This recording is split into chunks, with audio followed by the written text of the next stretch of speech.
5 o'clock on the button. Everybody's here. Good afternoon and welcome to the Monday, June 9th, 2025 meeting of the Orono Town Council. We have a public budget hearing tonight as well. Roll call shows that Councilor Larway, Councilor Hardison, Councilor Marks, Councilor Demerit, Councilor Kenny, Councilor Powers, and Councilor Baker are all in attendance. Good work getting across the bridge, everyone, for those who had to transverse it. Agenda review. This is an opportunity for us to look at this evening's agenda, discuss it, potentially add things, ask clarifying questions. We always, at the top of our meeting, include items that have been referred to committee for our reference and for the public's information. So we have that. We have, for the various committees, we have no table items.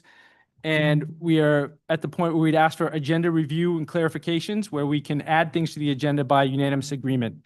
Is there any ideas about adding things to the agenda? Council Marks has an idea. I was wondering if we could add a brief discussion item about the bridge. I've heard a lot of community members wanting to know if there were spaces to park over here and maybe leave a car. I've heard people who take the bus worried about understanding the bus timing and whether they're going to miss their connection at the bus station in Bangor. So I know it has to be unanimous, but I'm asking fellow councilors if we could add a short discussion on the bridge. I think that'd be great. Anybody have any concerns about that? Where do we want to put it? I know we have folks here for a couple different presentations. Do we want to do it in item five after the last presentation? Well, before the budget, I think. Okay. So how about after the after school program discussion, but before the budget discussion? That work for people? Would that be amenable? Yeah, and it will be quick, I think. Yeah. But okay. Without objection, so that'll be 5EA or sub 1. No, we don't need a vote. Okay. First up on our agenda, well, not first up, but next up on our agenda is approval of minutes of May 19th, 2025 and June 2nd, 2025. Could I get a motion? So moved. Seconded. Moved and seconded. Is there any discussion? Yep. All those in favor? That's unanimous. Thank you, Amanda, for good work on the minutes. Public comment. Public comment is an opportunity for residents or anyone really to come speak with us about items of concern. We ask that they be items that are not on the agenda. So if you're here for like the RAD presentation, the after school presentation, or the budget, you'll have opportunities to be recognized and talk with us during that time. So does anyone have any public comment for items that are not on our agenda tonight? Good. Seeing none. Anybody? Mitch, all set? Yep. Then we'll start with number 5, presentations and discussions, and Megan on the RAD program. Thank you. Hi, everyone. Firstly, I want to thank everyone for coming out and sending, emails to me, as well as I know the school received a lot of emails in regards to the after school program. Because of these emails. Megan, could you just introduce yourself? I'm sorry. Oh, I'm sorry. Yeah. Thank you, Dan. Yes, I'm Megan Mazzella. I'm the Parks and Rec Director. Because of these emails, both to us and the school, we were able to rehash some of the conversations we've had prior with the school and look at more opportunities for space. The challenge has been that on inclement weather days or days where one of our spaces is being used, our after-school kids have to be transitioned into other spaces, and that limits what we're able to hold in those spaces.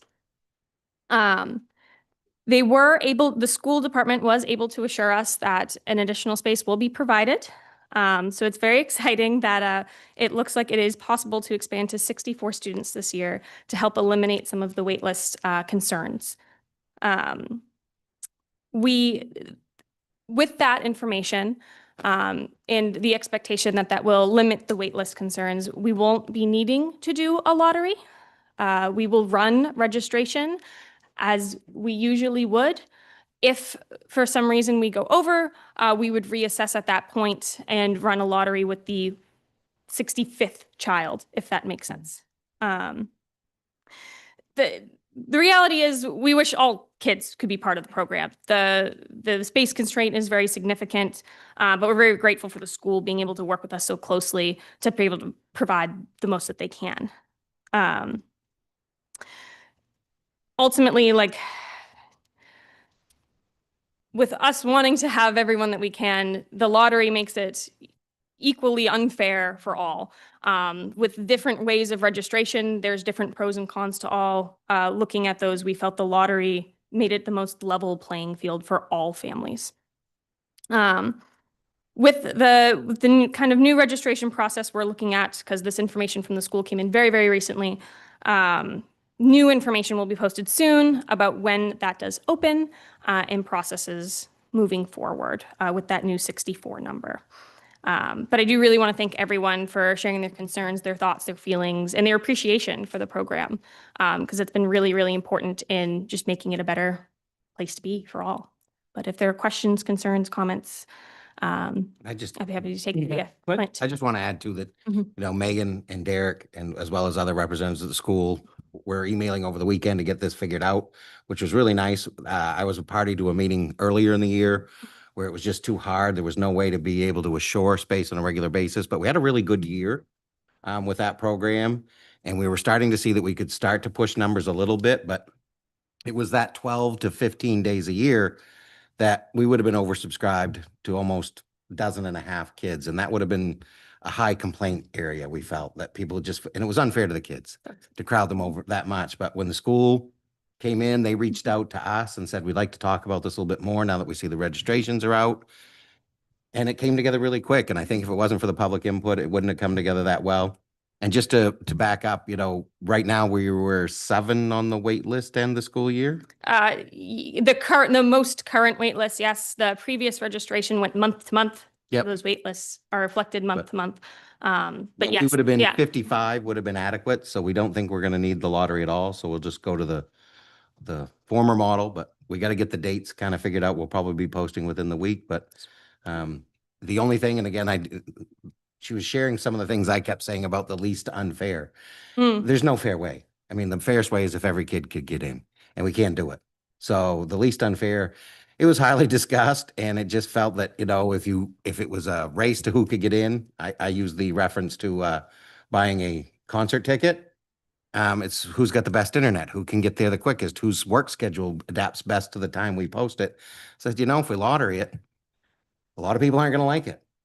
But that probably means we've done the best to make it as fair as possible to everybody. And that was kind of a tough call. That's why this meeting was set up this way, to share it and to put it out there so that people knew coming into the year. But the good news, no lottery needed. I mean, the only risk we're really taking is if everybody's so excited, they think we have tons of capacity now and everybody wants to move their kids here. It's only room for 64. And there are 310 students, I think I was told, at Asa Adams. So we can't take everybody.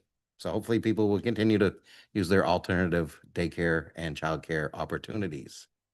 Okay. So yeah. Anything else? Well, I'll take some clarifying questions, I think, from council, and then, yeah, and Matt had his hand up And- first, though. So we'll go to Matt and then. With the new numbers, are we going to continue with the priority of just doing this like you can do it for the year, or are you going to go back to the previous schedule where people could do like 3 days a week or So in so much of the need that we are seeing, we are going to stick to the 5-day-a-week plan, as well as people committing to the whole school year.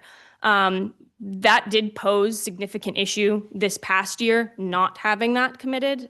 When we start, and frankly, we started this program, this will be its 4th year. We're talking about the 4th round of registration. This program has doubled and changed significantly year after year. So what you're seeing is a reflection of staff also changing with that program to accommodate such things. When we first started, it was every 2 weeks. If you signed up 2 weeks in advance, we had open space. Come on in. That model quickly disappeared. So it's just been a reflection of the need reflected, frankly. thank you. Sarah, Councilor Marks? Yes, I just wanted to ask, so it's great news, first of all, and thank you for the hard work on that over the weekend. I just wanted to ask on the 64 number, I'm assuming that if we hit 65 at the moment, we think we have to lottery, but I would hope that you would go back to the schools again and at least have a conversation if we hit 65 to see if there's any other space, or are they clear that that's it? Like 64 is max cap forever? I would not say it's max cap forever, but I think it's always possible to rehab the information. And I think when we started, like I had said, we had a dozen kids or so in the first year. So coming to the school and saying we need more space looked a little funny. Seeing the increase of this program, the folks that are using it day in, day out, the public need for it, I think has changed that perspective a lot too. So that has helped. So anybody else? A few people came in after you started. Mhm. Could you just give us the highlights again? So we're going to have, you're increasing, the program's Absolutely. increased 500% in 4 years. So there's been some learning and growing. Correct. You've increased 33% in the last week, just through great work great partnership between the school and the town. And you don't think for the first 64 entrants, you'll use the registration as typical and you won't be using the lottery. Do I have that right for a recap for?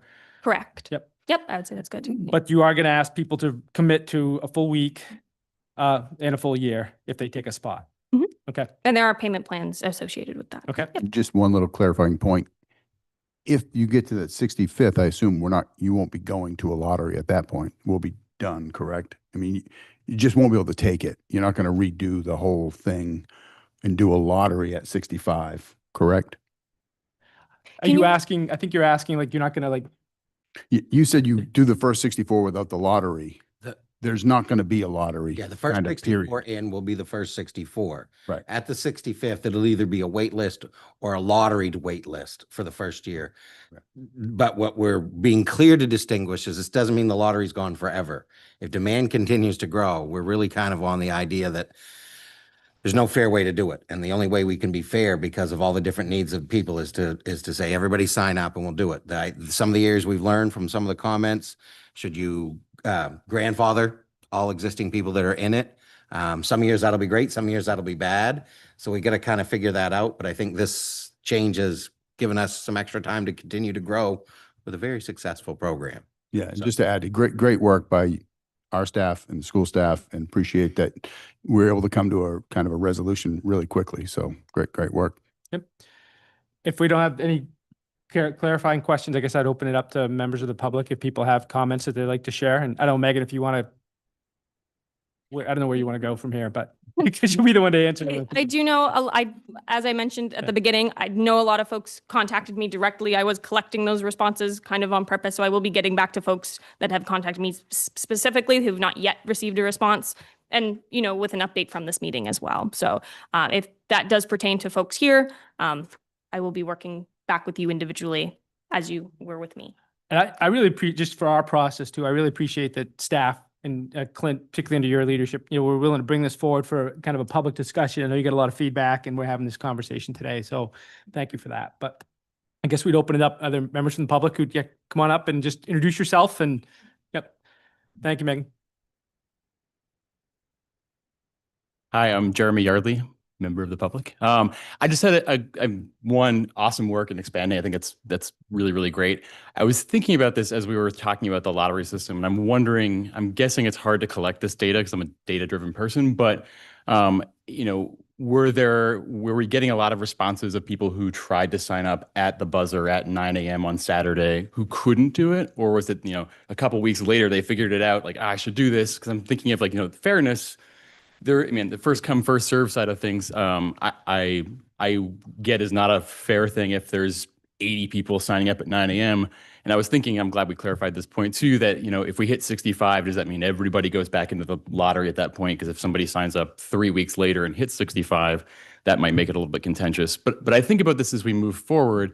Is there a way for us to collect data this year to see when people are signing up so that when we do think about this going into the future, and if there's bigger numbers, do we hit 70 or 80 requests at 2 weeks, or are we hitting 70 or 80 requests at 2 minutes? And I think I'm always thinking ahead and thinking about collecting that data. And is that possible? We can get more out to, Megan, come on up, and we can share more out.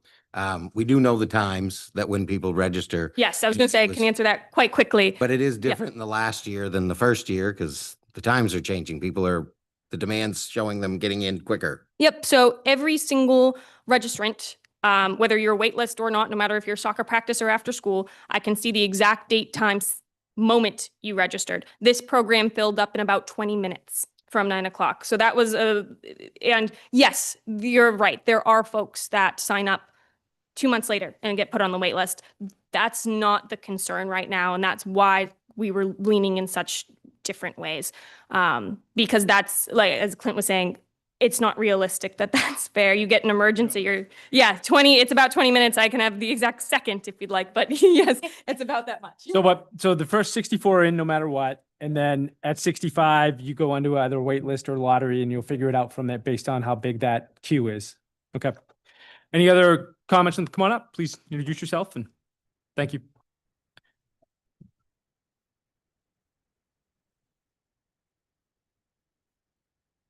Hi, my name is Christine Huckala. I'm a member of the public, and I have a child at Asa Adams who hopes to attend the after-school program this year. I echo the sentiments that were said that we really appreciate the work that's been put into this, especially the feedback from the community and how that's been incorporated. I will say personally, I'm pleased with the result right now. What I'm about to bring up may be a moot point because it doesn't seem like the lottery system is going to happen. However, I think it's worth addressing. I've heard it mentioned a couple of times, this phrase, "There's no fair way to do it." I personally disagree. I do think there are more fair ways to do it. I don't believe there's a way to do it that every single person involved is going to think that it's fair. However, what I would ask and request is that if at any point in the future there are plans to consider or return to a lottery system, that the way it's gone about is put to the public before it happens rather than after. I've been in conversation with many other parents and residents of the town of Orono, and I personally have heard and believe that there are many more fair ways to do it that could accommodate students in a better way and result in less, shall we say, negative emotion. I do think that there are ways that we could firstly go about this and secondly resolve it that would be much more constructive and positive. And I'm a personal believer that the more voices are heard, the more people are involved, the better result we're going to get. So that's simply my request, is that if we're going to return to a lottery system, that we get input from members of the public about how to go about this system in the fairest way possible. Thank you. Thank you. Would anyone else like to please come on up?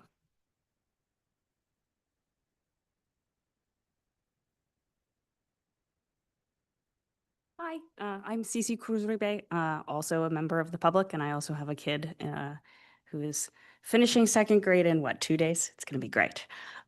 So one of the things that I wondered about, and maybe I missed this because I was 2 minutes late, was the getting rid of the option for doing 3 days a week.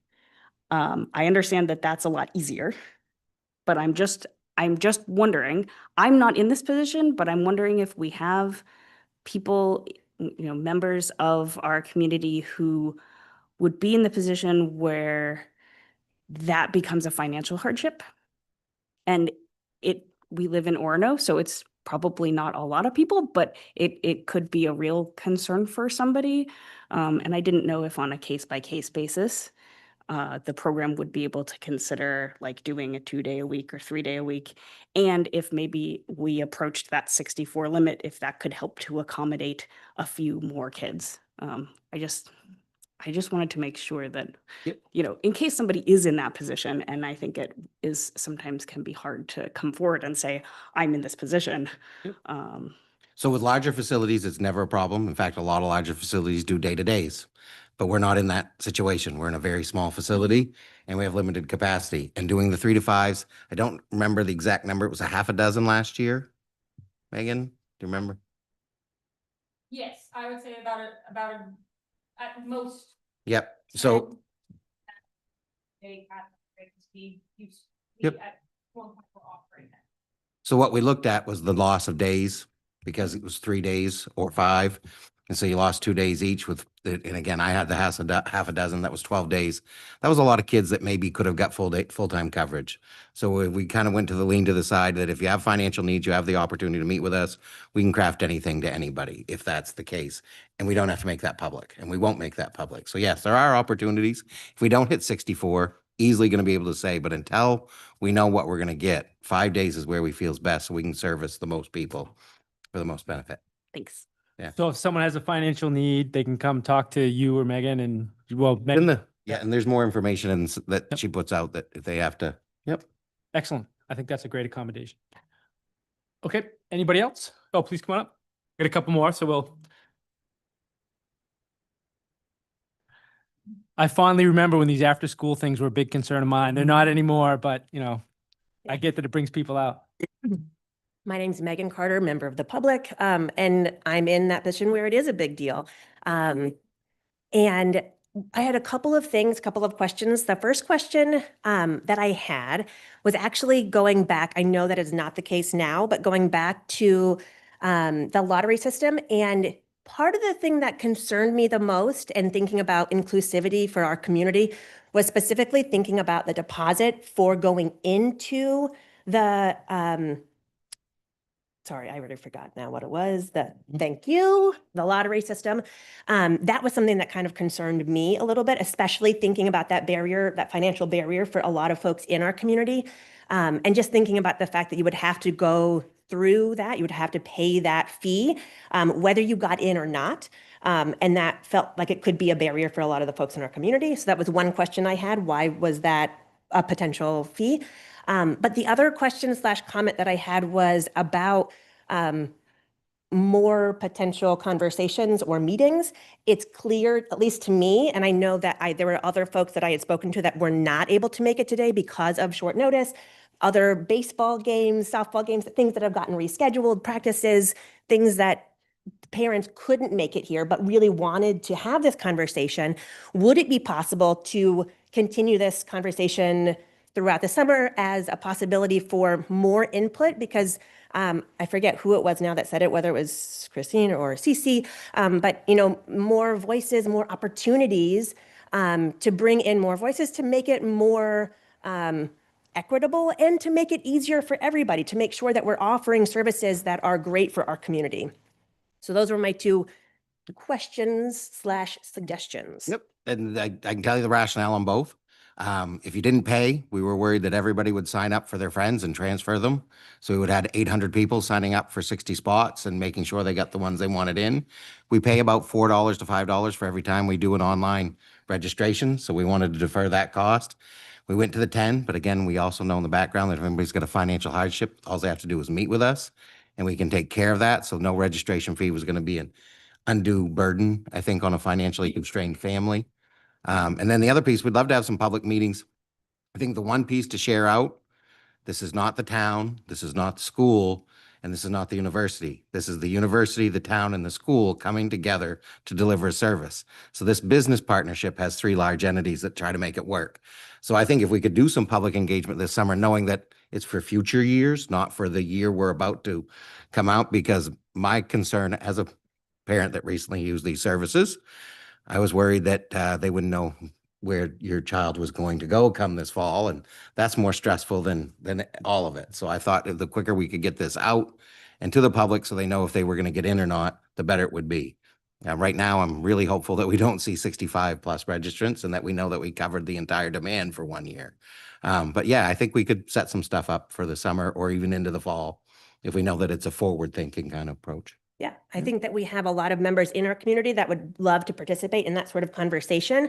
And as a parent who has been a part of the RAD after school program for this past school year, I know that they're speaking to a lot of other parents as well. There are a lot of things ideas, even just for curriculum suggestions, things that I know you had said maybe for future years, but even, you know, small changes or implementations that we can make on a short term kind of scale, I think could be really helpful. So again, reiterating the importance of having that opportunity to provide feedback and to have a conversation with the organizers to see what we can do also as parents to help support this, to make connections through university programs, to offer different opportunities for our students, because we as a community want to help support the development of our children. So Thank you. Thank you. Excellent. Anyone else? Come on up. Thank you. While we're waiting, the school budget vote is tomorrow for all those who are interested in, you know. Everyone, I won't take too much of your time. I echo what other parents have said here as well. And I might have missed this, so please clarify if so, I apologize. I heard that it increased the number from 48 to 64. Love it. Thank you for all that support. My child is in RAD camp, just came from there. I had to fight him to come here because he loves RAD camp. So I appreciate the work there and we really do like it. Is there any way of determining the projected growth over time? I mean, we have, we have a lot of young families in this area. We want Orono to be home. It's very, enticing to come here. It's great school systems. We want to keep families here with little kids. Is there a way to predict how that might be growing based on what we have in the community now? Sure. Sounds like a topic for those meetings that we'll Yeah. have in the future. Could you just introduce yourself too? Yeah, sorry, I'm Casey Carver-Byaller. Thank you. Yep. Thank you. Come on up. Thank you. You can bring her along if you want. She's, yeah. That's kind of empowerment we're looking for in Orono, frankly. Two questions, and hi, I'm Dana Carver-Byaller, other half of that situation. Question number one, along the lines of feasibility and looking at projected growth. My wheels are turning. I work for the Bangor School Department, so I sort of get the best of both worlds of seeing, a scaled up model and calling Orono home.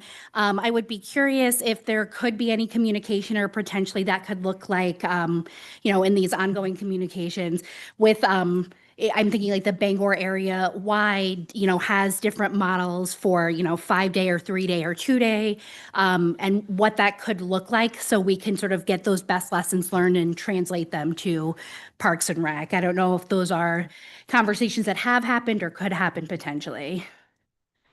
So that's sort of question thought one, and the other piece too, just echoing the concerns around, and I understand there's no way to please everyone, and having been the parent that was there at 8:59 to make sure that I got my son in, I understand that, and everything is prohibitive and everything does have an equity concern. My immediate concern around the lottery system, particularly the paying in piece, and I understand the overhead piece that Clint had spoken to, is it being cost prohibitive for low income families, because we all know that the cost of living is significant and $25 a family is an issue.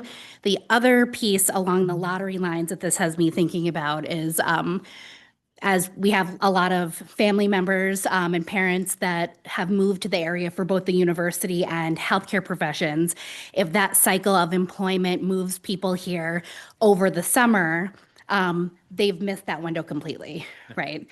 So again, just sort of from the perspective of wanting to attract and retain families and children, those are, I think, parts that can be contributed to the conversation. I'd be happy to be a part of that, and I'm happy to do the legwork. I will happily run to all of the elementary schools with after-school programming over in Bangor and get information if that's helpful.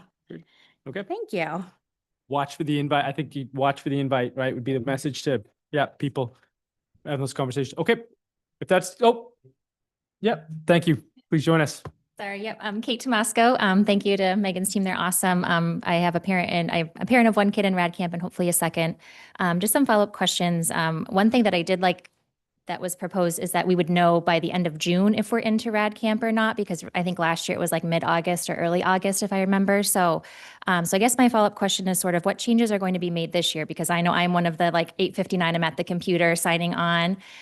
Is that going to be an issue? Because I think obviously a lot of parents are really concerned right now. So are we going to have an issue where it's just inundated at that time? And how is that going to look like? And what date is that potentially going to, be opening? So I guess, how is this year going to work now that everyone's terrified of losing this service?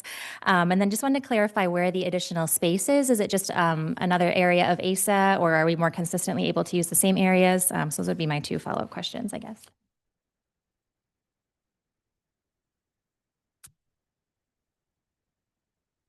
So I'll start with the space question, if that's all right. So as many families are familiar with, you come at about 4:30 on average, right? Most families are coming later in the evening, if not even closer to 5. So most folks are familiar that we're in the cafeteria space. Now, the school has been awesome. They've always guaranteed that cafeteria space past that 4:30 time because we use that back door. It's a secured door. It's really nice for pickup, nice windows. Our staff can see everybody. The issue is earlier in the day. Is when they have meetings, when there's events at the school, when there's programs, we get shifted around kind of more behind the scenes, if you will. One of the rooms they're looking at opening up for us is the music room, which is connected to that area right there, which is nice because it makes staff transition easier. The other room they're looking at is the library. which is a little bit smaller, but definitely for our younger participants, breaking them into groups, quiet reading times and things like that, it's manageable. As an kind of an emergency issue, the other thing that the school is going to be working towards, and there will be more meetings with me in the school to sort exactly how this is going to work, but even opening up classrooms, which I know in the elementary school is quite a challenge because a lot of those classrooms are personalized. So working in a way preemptively, right, to access those classrooms so we're not limited in having to remove that back down. That is what the conversations has entailed at this point. Very, very positive, I would say. And that music room, for those who haven't seen it before, is quite a sizable space. So being able to use those three is promising. The reason I started with the space question is because you asked that last. Can you phrase your question again so I get it correct, please? Yes, absolutely. Thank you. The signups for this fall. Yes, of course. Going to be 9 a.m. at a certain time? Like, what if it's inundated? Because obviously there's a lot of concern about this program. Is that going to be an issue if it, like I said, it filled up in 20 minutes? What is is there any? So we're returning back to kind of business as usual, if you will. We will be announcing a sign up time. It will likely be at 9 a.m. It will likely be on a Saturday. So to try and, I know some folks do work on the weekends, and there had been concerns brought to me about that weekend time, but the majority seems that it is reasonable enough that folks can make it at that time. As Clint was saying, if we end up with the wait list, that we will kind of move through that as it comes. But given the increase in the wait list from last year, it does look like we'll be able to accommodate folks. So we are moving. The answer is sort of, we'll cross that bridge as we get to it with all the new changes. And You she just- speak and on that? Yeah. Hopefully by same deal, Yeah. have all the registration done and complete before July 4th, so that we can Correct. announce right after the July 4th weekend where we ended up. Mhm. Just giving us a little bit of time to digest. Did we end up with 85 applicants? So do you think it's going to be this Saturday or like later in June? I think that would be the absolute earliest would be this Saturday. And I think we'll talk a little bit, and I think you'll probably see an announcement by this Saturday on what day we're picking, and it'll be a future Saturday. Correct. But- Yeah. Yeah. It's not tomorrow. It is not tomorrow at 8 a.m. That has closed. Honestly, it's time to kind of recode and recommunicate is what we need. And communication being the key there, but not too long. Okay, great. Mhm. So can we just sign up everybody who's here tonight is like the ultimate political pander, or you guys won't tolerate that, Leah? No. Anybody else? Thank you. Come on up. Yeah, we got. Hi there. I'm Kelsey Weldon. I have a daughter in RAD. I'm one of the ones that have her signed up for 3 days a week. I completely appreciate having that option. If I can plan ahead, then I can get other people to pick her up on the other days a week. But I'm wondering if there's a way to figure out and be flexible and think outside the box. I know other parents that are in the audience would be willing to do this too, but maybe if there's a Monday, Wednesday, Friday option and a Tuesday, Thursday option, and we would offset the need for extra counselors, or it would keep it similar. I don't want to take a spot from someone from the 64 students that are able to sign up. But I do need this availability for my daughter.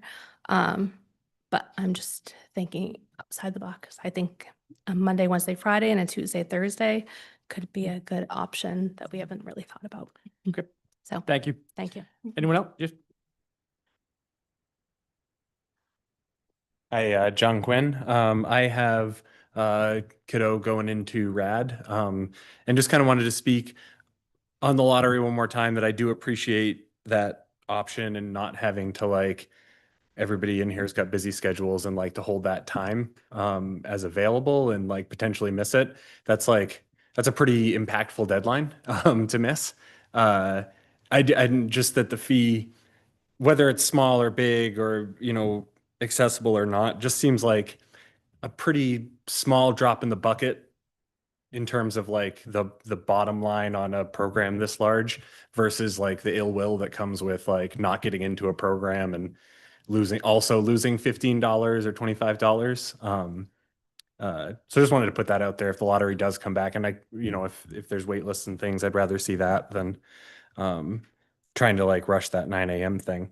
I wouldn't be surprised if this program kind of continued up towards that 64 number as word gets out that there's more room. When you have a program, I've worked at the Y, worked in their childcare programs. When you have a program that's selling out every year, there's also, I think, a phenomenon of people not signing up for it. And when there's known availability, I think more people will take that as they can. So I wouldn't be surprised if that number, we came close to that. And I'm hopeful, and I'm wondering if someone can speak to this, because there's lots of town meetings and town going ons to follow, and I've lost track of the comprehensive planning stuff. But is this part of that larger conversation, whether through the school and the partnership with the university, as to like, how does childcare in general get expanded in Orono?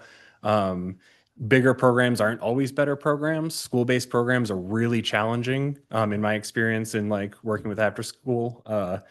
When I was there, the Y was running, I think, in 10 different schools.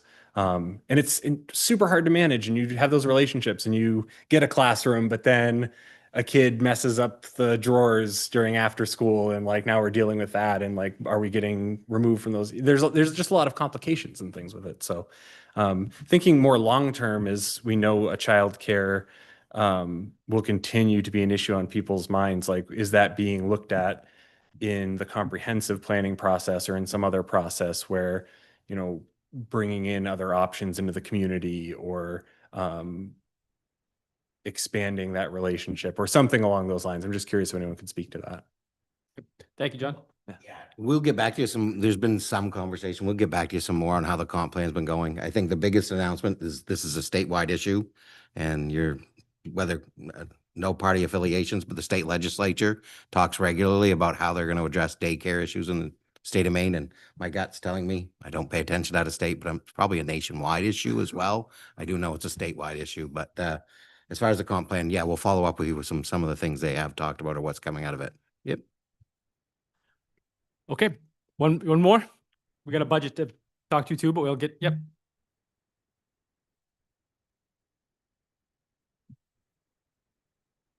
Good evening. My name's Eric Venturini. I'm a resident, obviously. Got 3 children. 2 have been in RAD for a while. With 2 in RAD, I guess that made us 4% of the program for a couple of years there. But really excited to hear about plans to expand. I missed most of the actual plans because I was late, but that's on me. A couple of things I wanted to second that I've heard tonight. The services that the town provides, the school and the after-school program, it's got to be among the most important. So anything that the town can do to help meet the need, expanding to 64 is great. I don't know what the total request is on a given year, or even better yet, the projection for what the demand could be. But anything that the town can do to continue to expand the program, I think would be time well spent. I heard from Megan and a few others some conversations about the idea of additional meetings. I think with the expansion, with new rooms, new staff, it sounds like there's a lot of opportunity to maybe retool the program a little bit to help meet use it to the extent that we can for, further development. And there's a lot of great resources at the school and at the university that could be brought into play as part of the RAD program. And I think with some of the great contributions that we've heard tonight from the parents and others, continuing meetings about this and how to build out this program to continue to meet the need, I think would be really critical. I just had, I guess, 2 questions, and one was, I probably missed this, but how many people do apply generally for this program in a given year? This year Do was RAD. 50. This year we were 7. Well, we started the year at 42, and we ended up going to 48, and we had 55 to 56 people at any time. So we had started the year with 13, 14 on the wait list, ended the year with 6 or 7 on the wait list. So the requests last year were 50 to 55 in total?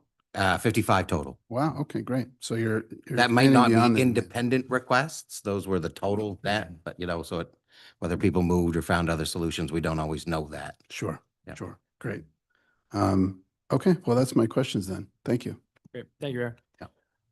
Okay, I think we're gonna close this item and thank everybody for the discussion, and thank you for particularly the school for their partnership, the university and town staff for their leadership and responsiveness. It really makes a difference. So, and we've certainly got some great feedback about things we can do together in the months to come to be even more responsive. So thank you. And now we're gonna talk about the bridge.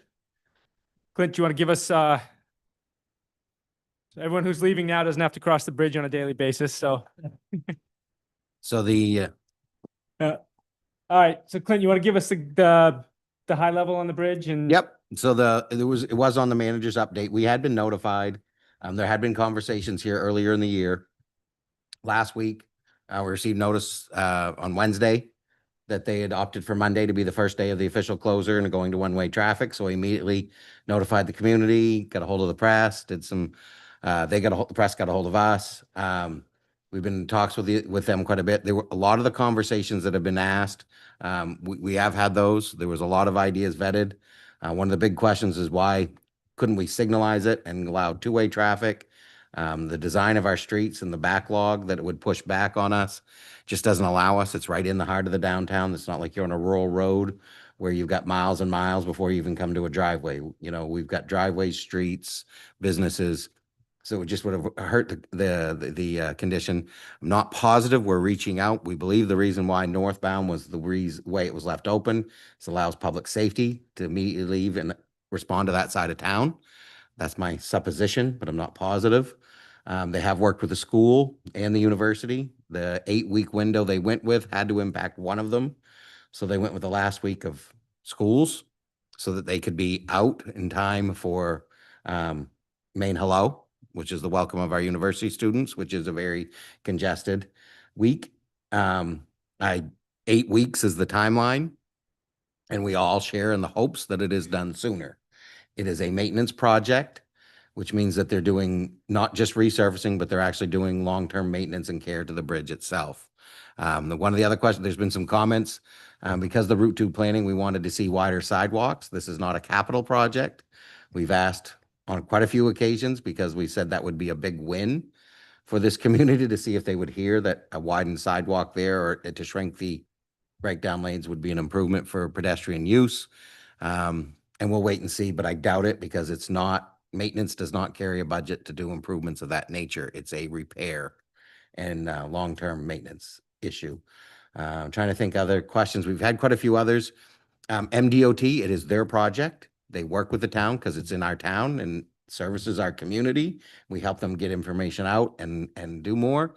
But when it comes to some of the decisions as to why, we will have to relay you to the Maine Department of Transportation because we don't have all those answers. So we don't think there's an alternative coming in the next, I mean, this is what they did today, this afternoon. I was back and forth in the morning, so I guess it's now shut down southbound. Shut down southbound as of this afternoon is what I heard as well. The detour plan has been shared online.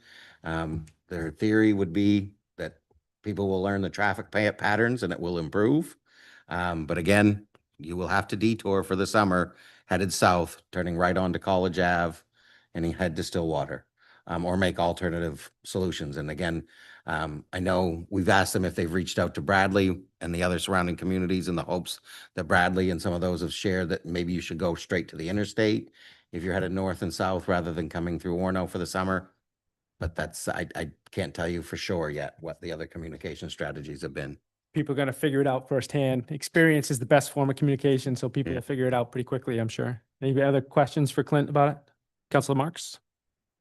Yeah, Clint, I was wondering, I heard some questions from folks about whether, quite apart from the main DOT project, which is not our turf as a town, is there anything the town could do to provide potential parking spaces on this side of the bridge that people could walk across the bridge and get in their car and drive from this side? Could people rent spots once school is closed and it's a quieter time in the summer downtown?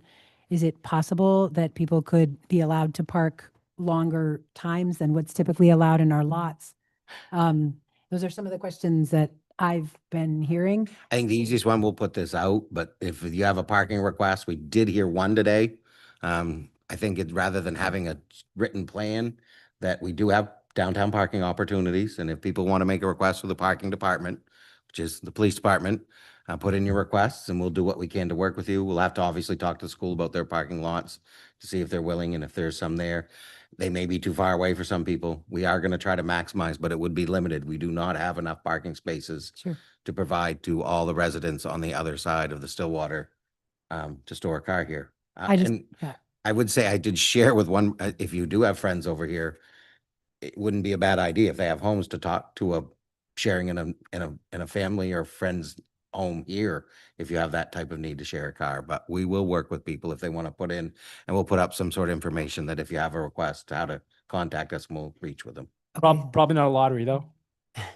Well, how much could we Thank you. charge? Thanks for paying How much attention. do we charge? Look at Yeah. the money-making So, effort, right? We can make some money.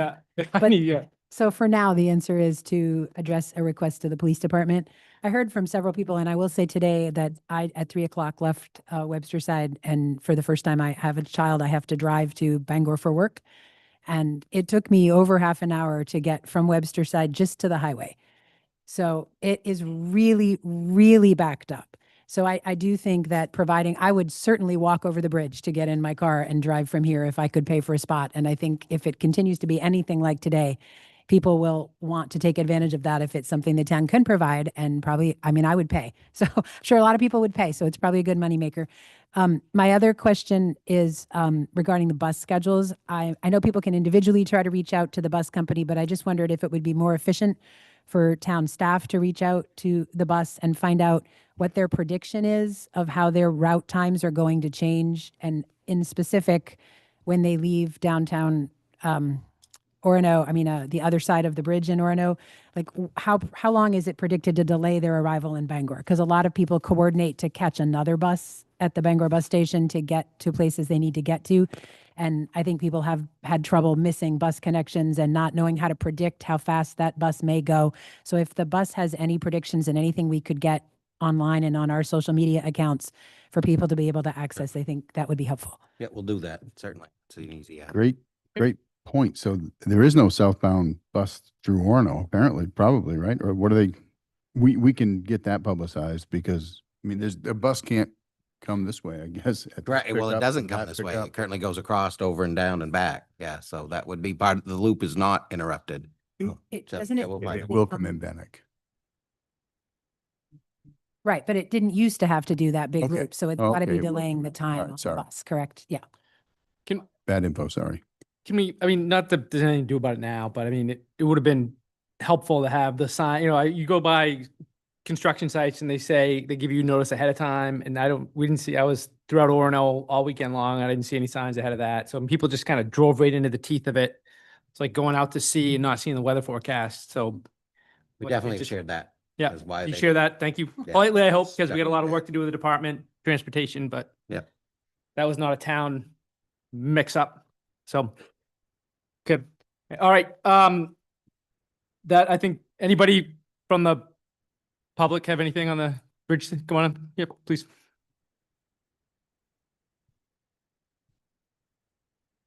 Hi there, I'm Matt Biddle. My wife was just caught in this traffic this afternoon, and she wanted me to ask.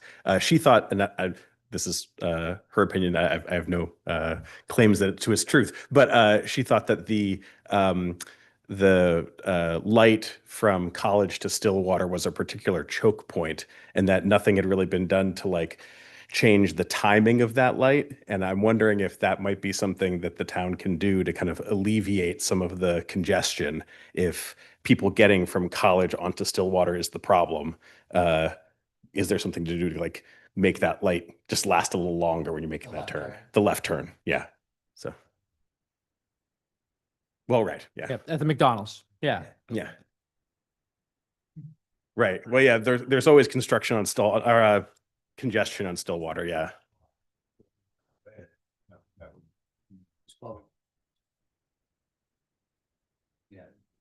We can find out. Thank you. Okay. Thank you, Matt.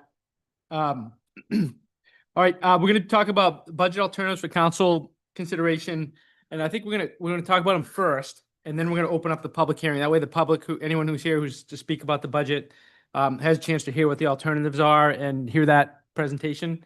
Does that make sense to people? I think that was the thinking, right? Yep.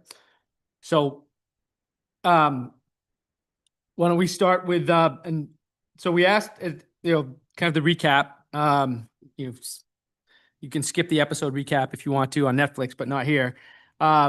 We asked the town manager last week as part of our workshop to present us with some alternatives that council could consider using the expertise of our staff for potentially rolling back the increase in the operation expense, and not presenting us with I really appreciate the work that staff did on this because it's thoughtful and it's strategic, and it's not presented as, here's 19 or 20 different choices, pick at your peril. So I appreciate the way that was done, and the work that went into it. We had it in our agenda in time to be published on Thursday at the traditional time. So Clint, do you want to just kind of walk us through your memo real quick, and then we can open up the discussion? Yep. So the memo and the spreadsheet go together. The spreadsheet is all 4 tiers and the items by tier. The memo only talks about totals. For the public, the number to cut was $285,655 of expenses. That's what you requested. In my response and the staff's response, it is 285 plus in expense cuts and a 4th tier 4 alternative. So tier 1, we felt were the least impacted areas. They totaled 133,464, and items, for example, in that included a variety of legal costs that had been grown in the prior year's budget. We're going to rely, for example, on the assessing area. We will go back to relying on overlay. That's the typical use. It's nice to have a budget for it if you can, but if we're going to cut somewheres, the fire equipment and gear was a tier 1 cut because we feel that with the capital plan that's in front of you, we do not need those costs in there. We also had a grant that we're pursuing for the $26,000, and we're assuming we're going to get it, but we will not know until after this budget year starts. If we do get it, we would then have to, we would use the grant to pay for it. If we don't, this is a high need, and we would maybe look at our reserves and do a supplemental request in the fall to fund that. So those are the type of mixtures. We took out the relocations of the library. Every department was impacted pretty much of the town, just because we felt that was the best way and most equitable way. But again, tier 1s are the least impact to the services or goals of the community as we speak. Tier 2 got harder, much harder. And I think that's where we started to look at what could we do, and kind of, again, share it across and get to the idea that we're hitting the goals. With the team, I leaned on my call much heavily towards newer things. I know some of these are contrary to our goals and objectives, but I think with the existing budgets in a few places, for example, we added $1,500 for the 360 survey for the town manager that's in that agreement.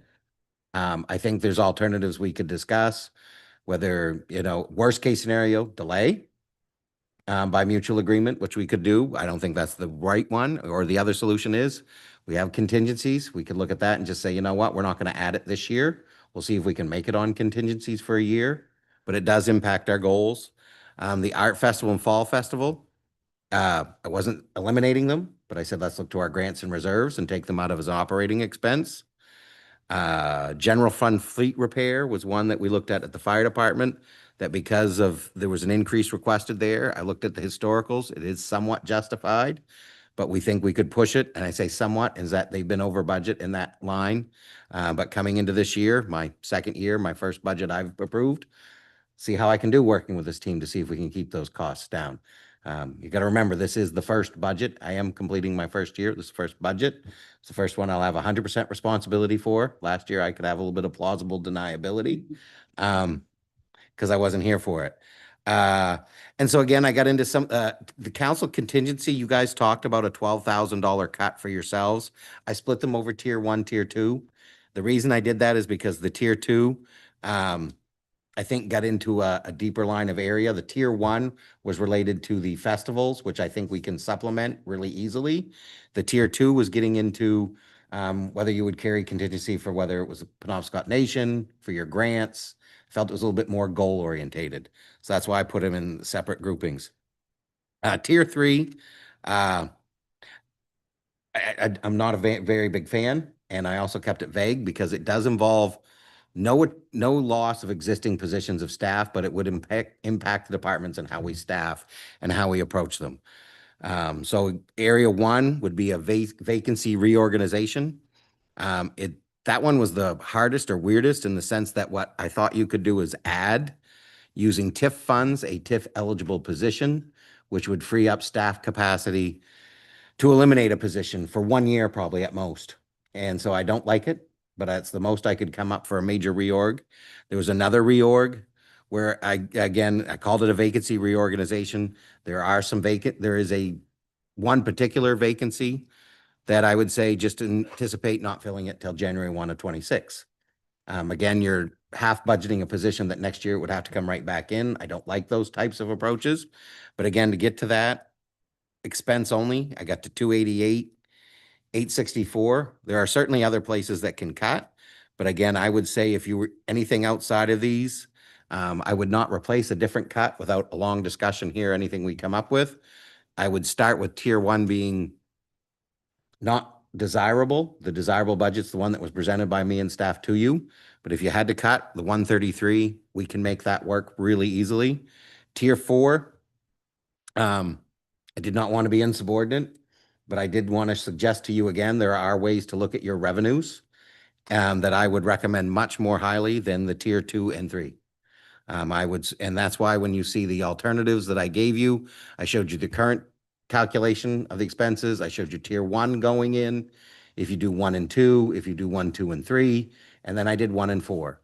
If I had to give you a recommendation to achieve the 288 or 2 more, I would do 1 and 4. It actually does achieve the greatest impact to the property taxpayer in that the actual tax commitment only goes up by 3.12% on the tier 1 and 4 implementation model. I want to double check that because that was in the attachment.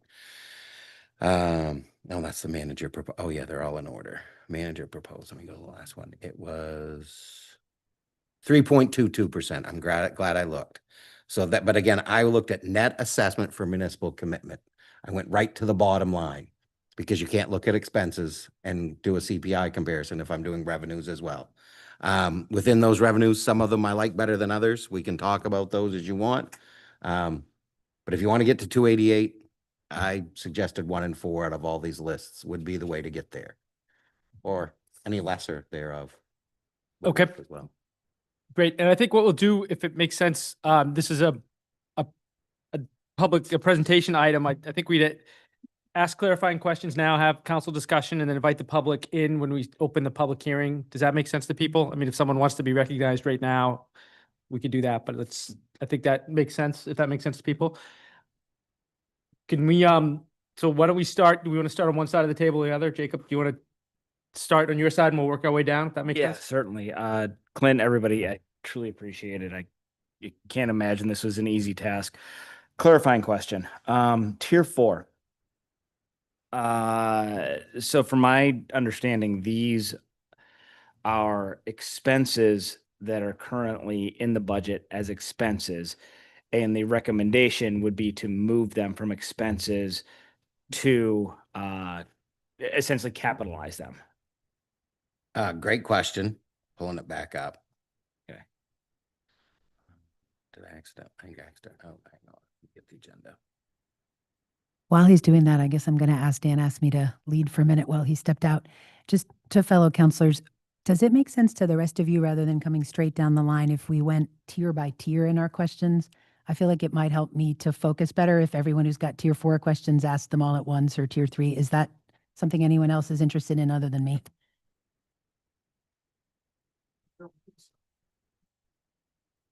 Do we want to hold on the question, or No, I don't mind answering? We'll start at tier 4 because that's where we started. So go right ahead. But the rest of council start thinking about your tier 4 questions was Okay. my plug. So the first 2, I'm glad you asked this because it's detailed out in the memo.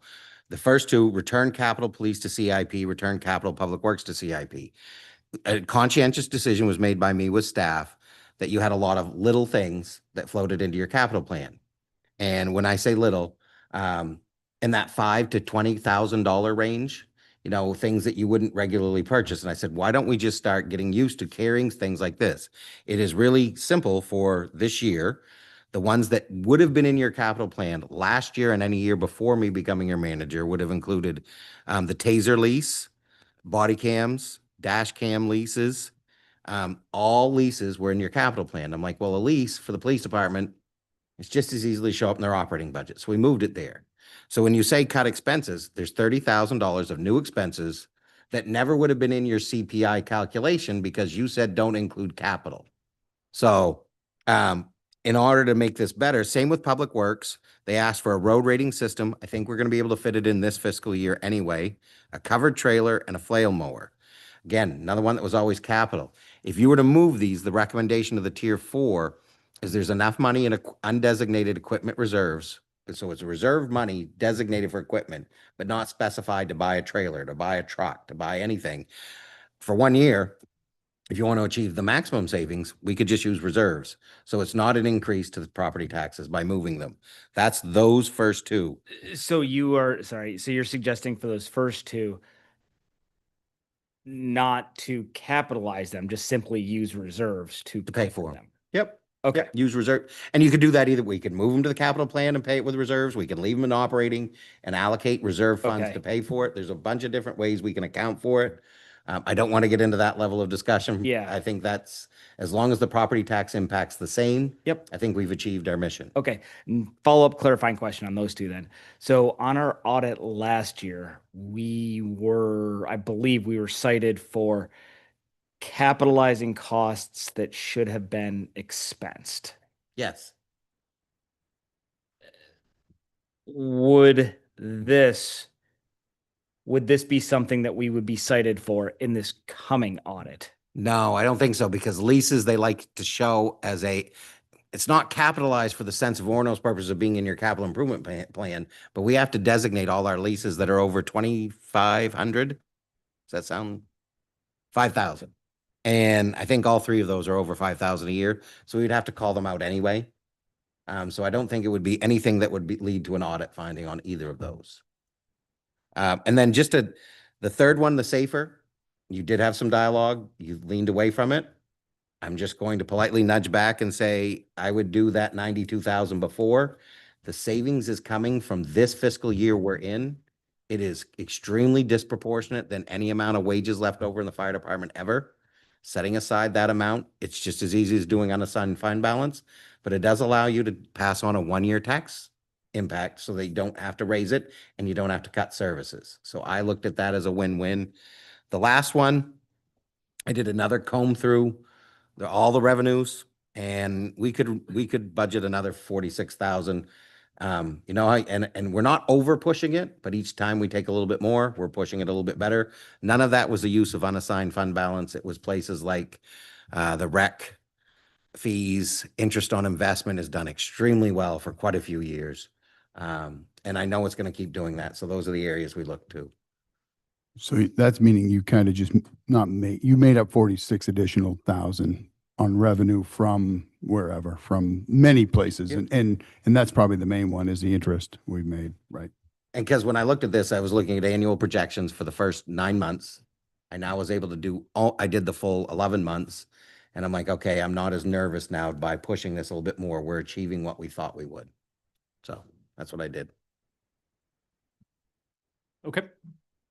Okay. Anybody, did we work my side? haven't- Matt, do you have any? Yeah, tier four? I think, and this is kind of Tier for the four or tier one? counselors. I just have one question. This is maybe more for the counselors than it is for Clint, but I think one of the reasons why we were reticent to move to use that 92,807 for the safer reserve fund is because we want to be transparent to people that this is going to be a recurring, like this is going to come on to the budget if we accept these positions as a recurring thing, and it will raise the taxes. And I'm kind of neutral on whether we do it this way, so long as people in the, people in the community understand that we're doing it this year, and that then either we're kicking the can down the road or we're saying we're going to take it now. But one way or the other, we're going to have to make that decision, and I think it's a good decision. I think it's and I want it to be transparent. I want everybody to have input in the community and not feel like we're trying to kick it down the road. I personally am fine with using it now, so long as we're clear as a council that we are going to make this decision. We're going to make it early, sometime next, in the next fall, or very, very, very early next year, so that the fire department understands what's coming down, the community understands what's coming down, and then we're going to all be clear right next budget, and we're going to be like, this is where we're at. So that's just a comment. I don't know how you guys feel about it, but I think that was it. Sure. Councilor Marks wanted to follow up. Yeah, Matt, thanks. That's what I wanted to bring up also.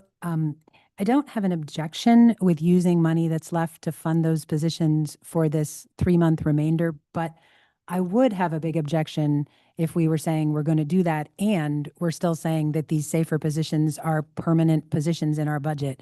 We had at our last council conversation not a lot of clarity about that. Some people saying, well, we want to decide that they're permanent, and other people saying, no, we want to see the data again in January.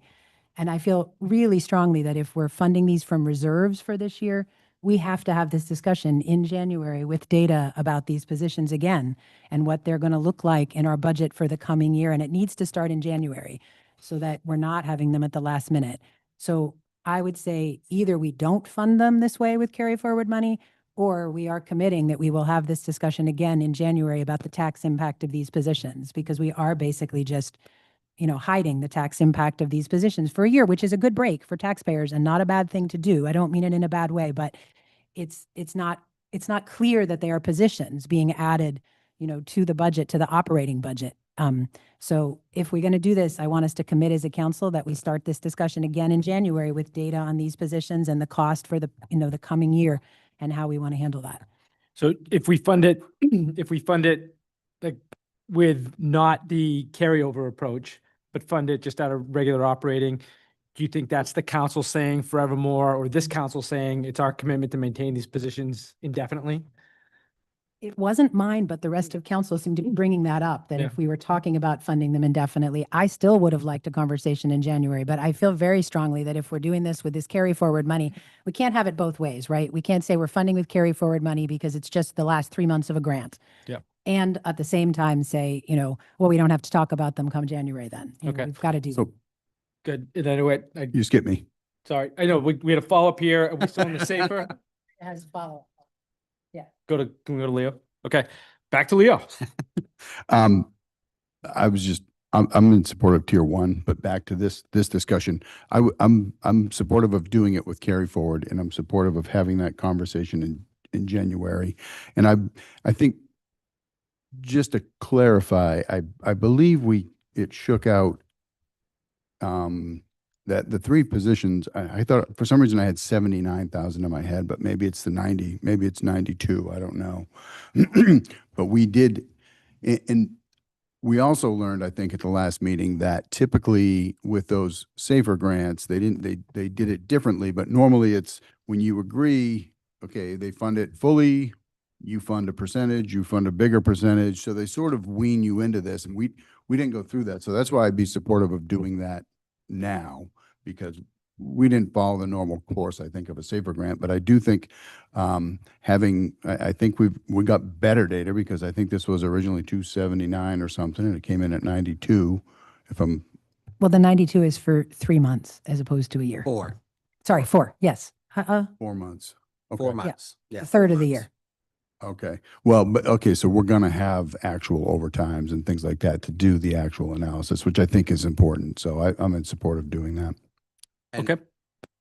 I think there's a nuance or disclosure I need to make here. I'm recommending it go to a reserve. That means if the amount we fund for fire achieves savings next year without using the reserve funds, it would sit there. and it would be available for future year use, for further phase-in, for further purposes, or redesignation. I am not suggesting we put it directly to the operating budget, but it would be in reserve to be allocated out if the fire department is running over budget at year end related to the SAFER grant. That's why I'm recommending a reserve. It's money that not only gets you next year, but could even go further if we continue to see the savings in SAFER. I'm not sure we're seeing them. I'm not sure we're not. I bought us some more time. It's the way to track it, too, Suggested right? buying more time. Yeah. It's the way to track it. You have to move the reserve money and we know. I'd have to come to you Yep. and saying I'm requesting to remove the reserve. Fire department is on pace to go over. Yeah. Interesting. So that was one of the things I did as I was looking through the line items, and just in what was budgeted and what was spent as of, when did the things, May? When did the expenses get printed? May. May. Yeah. So just with the 2 shifts of 6 and 2 shifts of 5, we had a savings in the sick time of 51,390. We also had a savings in the vacation time of 42,000.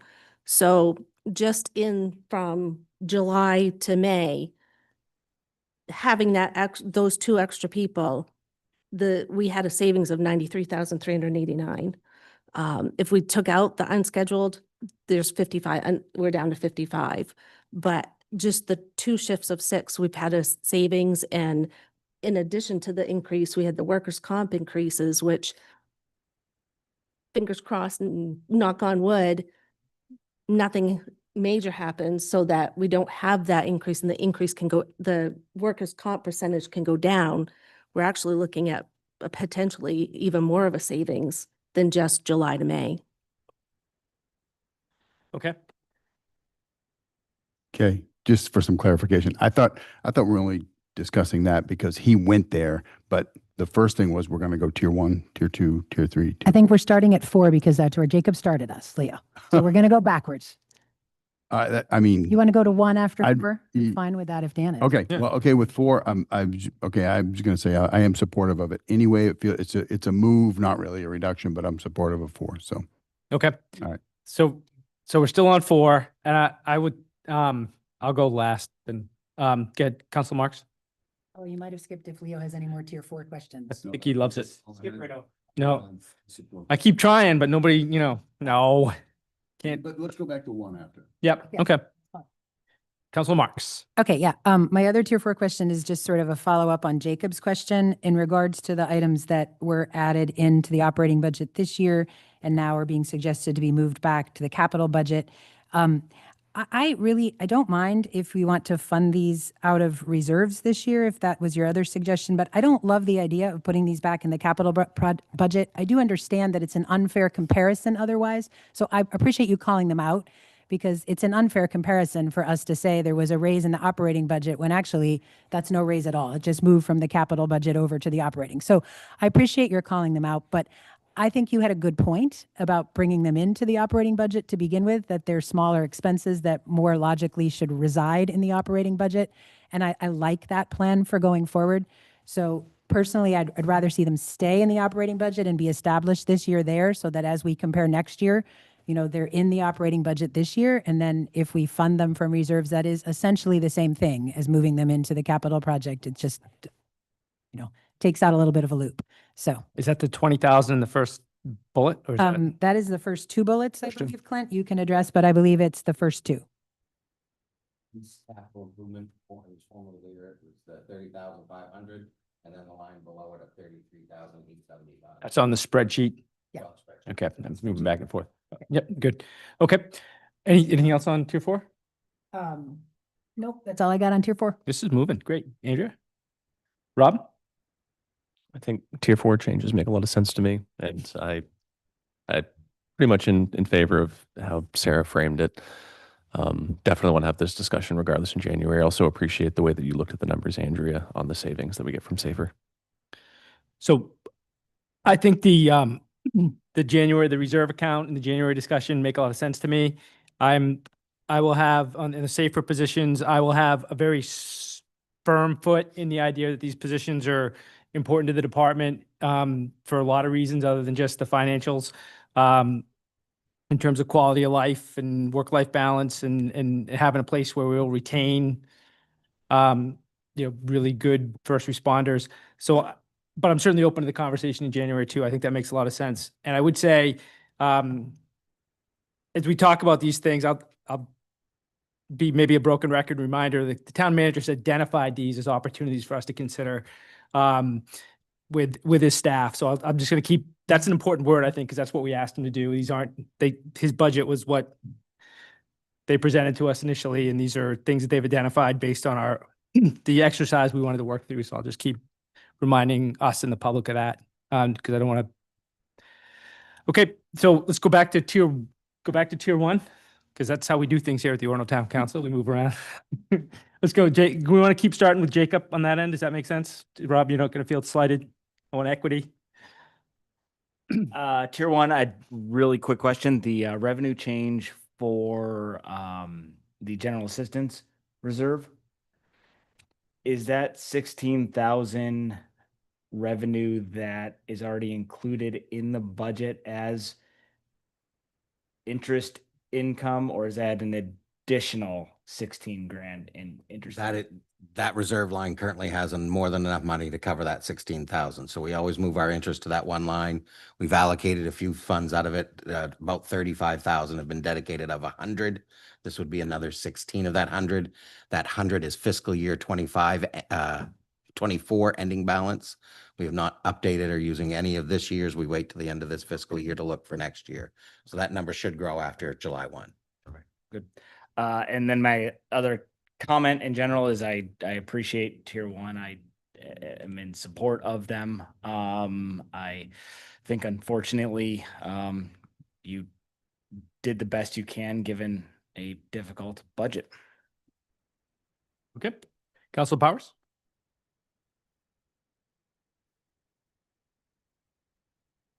I think some of the I think I generally think these are all pretty good ideas. I do know that some things came to us through the community, and yes, they're priorities of the council too, but they're priorities for us because the community came to us at some point in the past. And I'm fine with cutting some of the council special projects to some degree, but some of the things that we have been implementing through that program is things that the community has asked us that they want. And yes, they're a priority for us, but that's because they want us to have the festival days. They want us to have these things. We're still on tier one though. Just well, there is the council special projects, and I'm not sure where we're gonna fund things if we don't keep some of that, right? Well, I'm sorry, I see it. Yeah. And so that's just a concern. We're already taking away some portions of what the council wants to do.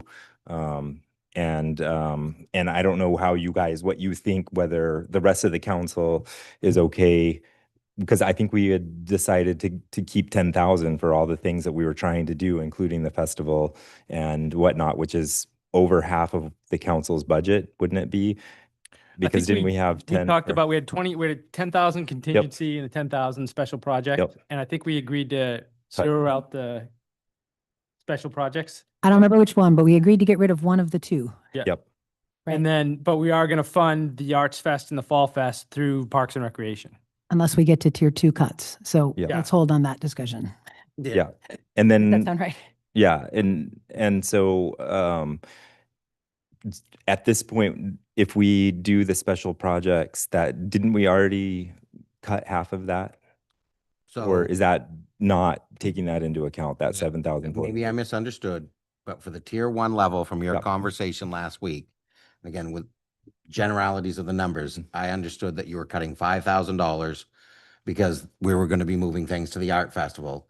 And then I thought there was a conversation that 2,400 or a small reduction, I rounded it to 24 because that's what your budgets were, was going to happen to a reduction to your grants. Then the last piece is that when I go to the next one, is the 5,000 was just saying, we're going to take an additional 5,000 out of the remaining 12,500 that was there as a contingency, I guess. And that's why I put the other one in the separate. So maybe I misheard you. Maybe you didn't want to. I guess I'm confused as where we are with this. I guess I think that's the maybe this question. is something council should chime back in on, because Yeah. I had the same question looking at the numbers. What I remember us saying was that we had 20,000 total between special projects and contingency for council, 10,000 each. And I remember us saying we were fine with one of those going away, which would have been 10,000 total flat. And that included the mini grants being gone. So that I'm comfortable with half of that going away, but not more than half. And at this point, you're not even quite at half. I guess I would like to suggest that we consider putting that additional amount there back on the DEI consultants, unless staff has something more to say to us about that, because we've been hearing as a council for the past 2.5 years now how valuable staff has found that DEI consultant. Multiple meetings, we had staff come forward and tell us how important that was and that they wanted us to fund it again. So I guess I'm a little uncomfortable with that cut based on what I've heard from staff over the years about the value being brought from that. I would be comfortable with the 10,000 going away from council as long as we don't go into further cuts on tier 2. But that's me. All right, so we're still on tier 2 with Matt. I'm done. That- I think Tier 1. tier 1. And then, yeah.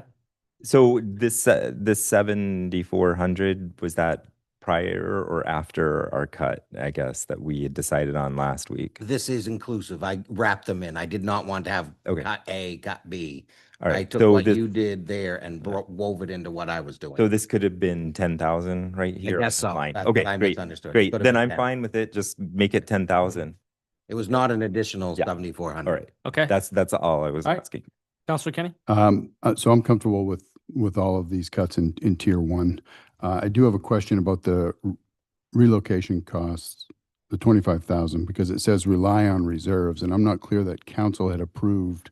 I thought there was discussion about that being fundraised and whatnot. So I'm not clear that you're taking it out, but it looks like we're still committed to it in reserves, and I don't think we've had that conversation or had that conclusion.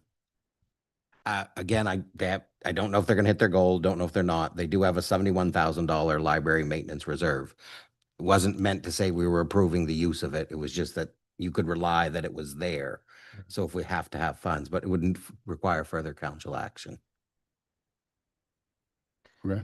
Okay. Aside from that, I'm good with the cuts that you've shown. Yeah. Counselor Marks? I have one other question, and I don't know, I think this, I guess, is a tier 1 question. I'll bring it up here. If it seems like it should go in a different tier, Clint, let me know. But I did want to ask, when I looked at these cuts, one thing that did stand out to me is that there is not a suggestion to eliminate the FTEs being added to this year's budget. So my understanding was, apart from the SAFER grants, we have a half FTE in the FY26 budget that is proposed to be added in the clerk's office. So I guess I just wanted you to speak to that and why. I mean, typically, often what you see when there's budget reduction is, okay, we won't add the extra positions we were thinking to add. So I'm guessing there's some logic and thinking behind that, and I'd just like to hear from you about that. Yep. So once and for all, to clarify, there was never any additional time or money in the budget for the library. There was a thought that we could do it, so that was never added. But the only one that wasn't added was an extra halftime in the town clerk's office.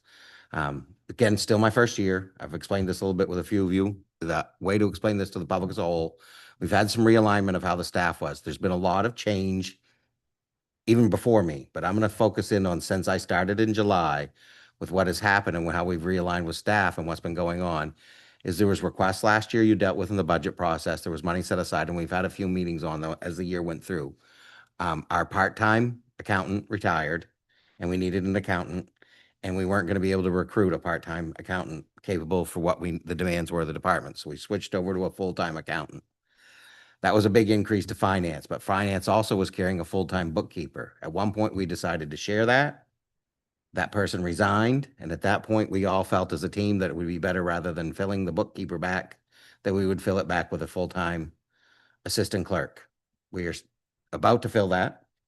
it is currently being filled and starting next week. So I wanted to leave that not part of the conversation because I'd like to stabilize. I would say for the record, I'm never 100% sure of just about anything. I'm not 100% sure this is the right design. I am positive this is a better starting point than where we started last year to begin to evaluate what the demands are within these departments. How that evolves, I can't, my crystal ball is not working quite that well, but I will keep you posted and give you updates. And if that's one you'd like to update on, but I'm very excited by the candidate we hired to fill the clerk's position. Extremely happy with the accountant we've hired. And we also had a vacancy downstairs in the code and planning, and we have a new program coordinator. And then there's another great hire. So it's been really good to see, and people are coming in, and we've had to realign duties a little bit as we've gone through. So I'd like some stability and to stick with what we're putting here because I know why we're doing it, and I think it's an attempt we need to make. So I didn't go to it. Thank you for that. That's really helpful. I just want to ask my DEI consultant line, is Yeah. there any update about that I could get if staff has changed their opinion and no longer are finding value? I certainly want to know, but we heard at multiple meetings that it was valuable. It stayed in the first draft of the budget because we thought we'd get back to it. I thought we would. I hadn't. And then when I was asked for 288,000 worth of cuts, I was like, okay, I don't know if we're going to get back to it or when we will or what we're going to do. There's no definitive plan. So I said, we'll take it out. And that's why in the explanation, it says seek other resources, I think is the exact line. Find other resources. I don't know if we can get grants. I don't know what we could do, but I'm like, okay, can we as a team move DEI forward for 1 year amongst ourselves? And I thought maybe we could. We are using an HR consultant that can do a little bit, which doesn't, some DEI initiatives there. But that's why I went to it. Love to have it back. Love to have them all back. Love to have none of them done. I guess however you want to say that. But I mean, if you want to look at them case by case, Thanks. It was helpful to me. And I guess I just want to highlight that I'm aware that as council, we also got recommendations from our own DIB committee, highly recommending that both staff and council do the Wabanaki Reach trainings. So even if we're not planning to work with this consultant, we've had a very strong recommendation on Wabanaki Reach now from, I don't know how many sources, DIB committee multiple times, folks that are consulting with us on the Wabanaki Interpretive Plan projects multiple times. So to me, I'd like to see something stay in the budget so that we can continue to move efforts forward that we've made a lot of gains on. I guess I would add we're asking staff for cuts and I know this is not a recommendation, but I'm not sure holding the DEI consultant out as its own, this is untouchable. That doesn't make sense to me. I understand that staff has had training. We've had training. I appreciate the being resourceful and looking to see if you can find other resources for that. And I'd be in favor of that staying in, but can I get back to understanding what is happening? Because I'm a little confused with the halftime. It sounds like that's already being hired, and that's, I guess, where I'm confused. I get that because this is next year's budget. Yeah, I can and will implement anything you say, and it's no difficulty whatsoever. You're the council, you can give me those directives. I am not going to recommend a cut like that to you. I don't support it. If you come and say, Clint, we want to see it, it's worth, I think it carries a 38, one of you, a 38.5 is half of that value, pay, benefits and everything for that one halftime position. The rest of the moves or changes you see in wages and benefits was about the bookkeeper leaving, a full-time accountant coming in and moving that over to a halftime position in the clerk's office. So 38.5 is that value to remove it. And I would look to creative solutions on how to implement if you did that. And I don't know how that would come out. So, I'm not sure, but I would make it happen one way or another. So I think this is more towards council. I mean, we come to the budget every year and a little bit of throwing our hands up. This is inflation. These are just the things we can't touch, and it's related to salary and benefits. And so where we do weigh in is with regards to adding positions. So, and that's what we're talking about here. I think it's pretty. We have to do it very cautiously. We've obviously grown staff the staff has grown. You can, we've looked at the charts previously, but, so I think it's a pretty big decision. And I guess if I'm hearing you correctly, we had a full-time bookkeeper. Now we have no bookkeeper. We had a part-time accountant. Now we have, so does that mean the full-time accountant does bookkeeping and accounting? Is that? You know, as I'm hearing you talk, Leo, I realize what's missing. There was 50,000 in the fiscal year 25 budget instead of something, but you gave the manager at the very end interim 50,000 to work from. And I've had updates and I brought you, and there's been savings and gains from what we had intended throughout the year. And there's the net effect for the year. We're under that 50,000. It never got exceeded. We've come in. In fact, I think we've saved greater. I think it's come in much better. So the reason I'm carrying that through, maybe the calculation you need to see is even though on the budget year, you're seeing that increase, that 50,000 is gone. So I could contend, or a person could contend, that the 38,500 is just the reallocation of last year's 50. I need to go do some digging. That's a different calculation and spreadsheet to work up. And I didn't, but as I heard you saying this, that's the math you're missing. And I'm sorry I didn't think of it sooner. That could be done. So if you didn't you recommended, and I really appreciate how you put it to us in terms of, I like that you stand up to us on stuff that you believe in. And I know you, in terms of, and you do it in a way that, I mean, it's the kind of conversation a council and a manager need to have.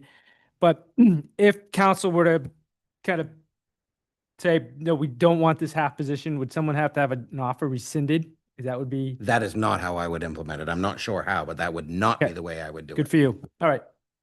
That's not the way I'd do it. When I gets to my turn on tier one, I'll have something more to say.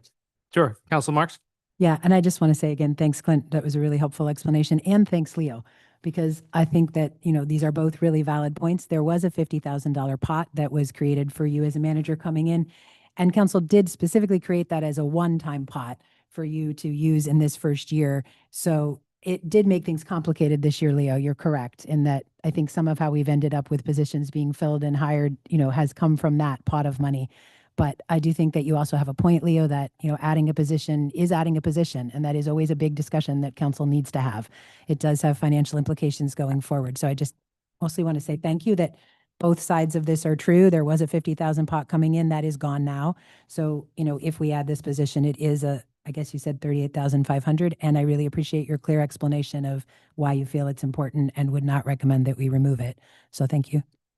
Can you, I guess, talk about, we always talk about service level impacts, and that's what I guess where I'd like to understand what is this, because some of the discussion I think we've heard is, well, there's big, we don't want lines down there and whatnot, and I appreciate that, and obviously we want to be as responsive as possible.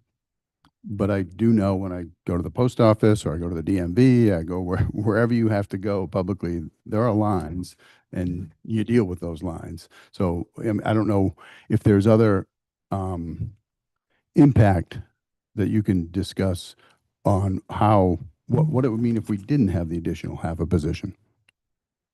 Is this something we should put a pin in and bring back to next week if we have a next week conversation? I mean, we're looking at, I don't know if we're going to have time. I mean, is council, if council wants to spend our time on it now and we are by consent want to do that, we can. If we want to, work through the org chart of the clerk's office right now and talk about it, we can. But it's got to be impact. Yeah. But I'm just, if we could talk about impact. Yeah, impact of our employees too, because if I know I have come in with certain tasks that have to be done today, knowing also that things are going to be added, whether it's by managers, councils, department heads, but then you also have requests from citizens and you're looking at a line and you're thinking, prioritizing, that's a level of stress. And if we're already giving them a lot of things to do, and we have an opportunity to not only help employees, but also provide services to the town, I don't know why this is a question. I think there is a short answer. So in the short time here, the reasons that have accumulated to get to this point is that with the two deputy clerks down front and the town clerk and the way that is set up and the way we want to maintain it, lunches are extremely difficult. Very difficult. That's why that additional halftime position has consistently come in front of you, because it's hard to figure out. And then someone goes on vacation and it's next to impossible. The way that gap was filled is our bookkeeper had been an assistant clerk. And because of that duty, she was pulled back on many occasions because she could go in seamlessly. She was instantly cross-trained. The problem is that left finance constantly without the bookkeeper they felt they needed. So that's why the initial budget draft you never saw had the bookkeeper half-time in the clerk's office and half-time in finance for the first time ever. That never got through because the person resigned, and we said, let's do a whole lot different. And we talked a little bit about this. We had even a brief update. I think it was an executive session, but at this point, it's all public. We did it because we were impacting staff and changing how the staff came forward. General assistance has been shuffled while I've been here through 3 different people. That will no longer be shuffled. Lunches will not be shuffled or brought in from other departments. They will cover their own lunches internally. There will be no finance person coming in, no firefighter coming over, no administrative assistant coming in and covering those. That was that was part of that whole model. Tax collector, I don't think there's any, I think, I pause. We will be shifting the tax collector's office officially to the town clerk. It will not be the treasurer's job that will be there. The assistant tax collectors, deputy tax collectors are your front office staff because they collect the tax payments. They have to be deputy tax collectors. They work for the town clerk, but the tax collector is your treasurer. I'm going to move the tax collector's duty to your town clerk. And that would allow them to all be working for the same person all the time. The town clerk will deal with reconciliations with the treasurer. So there is a lot of different pieces that I did and why we're trying to do it this way. And Orono's unique. I tried to compare us to neighboring communities, but every town uses tax collectors and deputy clerks a little bit differently, and town clerks. So there's no one consistent model. It's 80% the same everywhere. The problem is it lies in the 20%, and that's the unique needs of Orono. So can I tell you we needed it and there would be a service level change? No. Can I say if we don't fill it, there won't be a service level change? No. This is the design I recommended, but if you don't want to go forward with it, again, I will come up with a way to fix it and come back with an adjustment. This is what I recommended in the budget. You asked for an additional 288. I achieved it without doing it, so I chose not to. It's the way I brought it forward. Okay, yeah, that's not because I didn't agree. I don't understand you. I do. I hear you and understand you. I don't support it. I wouldn't recommend it. Okay, is that, can we get on to Andrea and Rob still have to go on tier 1 and then me, I guess, but Andrea, do you have anything else on tier 1? Rob? I think a lot of these changes feel reasonable. I appreciate the work that went into thinking through this, and also just say, as far as the halftime position, it sounds like you've done a lot of creative thinking to try to figure out how to solve a number of problems, and I'm in support of keeping that position in the budget. As am I. I appreciate the work on tier 1. I would support us rolling that into our budget change moving forward as presented. And okay. Now up to tier 2, Jacob, you ready? Anything teed up for tier 2? Yeah, Clint and staff are not recommending, or this be the last option, then I am okay foregoing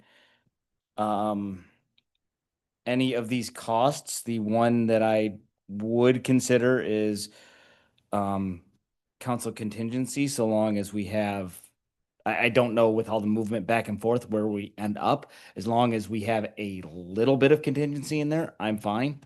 But outside of that, if you don't recommend these changes, then I'm okay foregoing them. Okay, Matt? I don't have any questions on this. Leo? I'm in support of those as well. The one there that I'm not in support of is the Fall Festival. I think I'm in support, and I'm in support of the Arts Festival because I think we've got 2 years now of funding it. This was something, as we know, was Artsapalooza. It was never a town funded thing. We last year jumped in. Second year of doing it. I'd like to think that might be able to grow its own legs and fund itself as it has done historically. So that's, I mean, obviously it's a great event. I would hope that we could still continue it, but I'm supportive of that. That was one of the couple in question, but I am supportive of removing it on the Fall Festival. Honestly, since I think I've been on council and even before, I feel like that has a broad community support. It's always had broad council support, and maybe it's a 1 or 2 year thing, but I would like to, we're on the path to getting that done, so I'd like to see that stay in. Okay, thank you, Leo. Council Marks? I would say that I am generally not in favor of these tier 2 cuts. They seem to me to be, for the most part, high visibility community projects that have almost all of them come from the community originally saying these are things that we want to see, and we've worked hard in the last few years to respond to that and build these up. So I'm not in favor of these tier 2 cuts. And I would like to say that in particular, I'm not comfortable with council, whatever you call it, special projects or contingency, whatever. I just want to say again, I'd like to see that stay at 10,000 flat, not below 10,000. So however those add up, I'm good with that. Okay. Council Hardison? I agree. I would not even talking about tier 2. I don't like the cuts at all.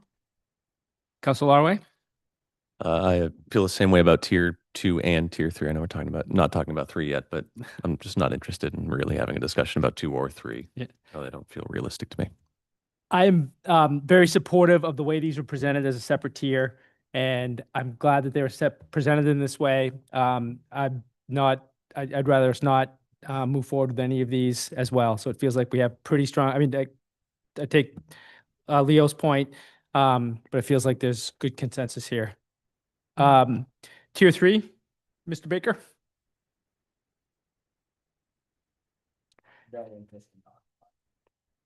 Yep. Council Powers?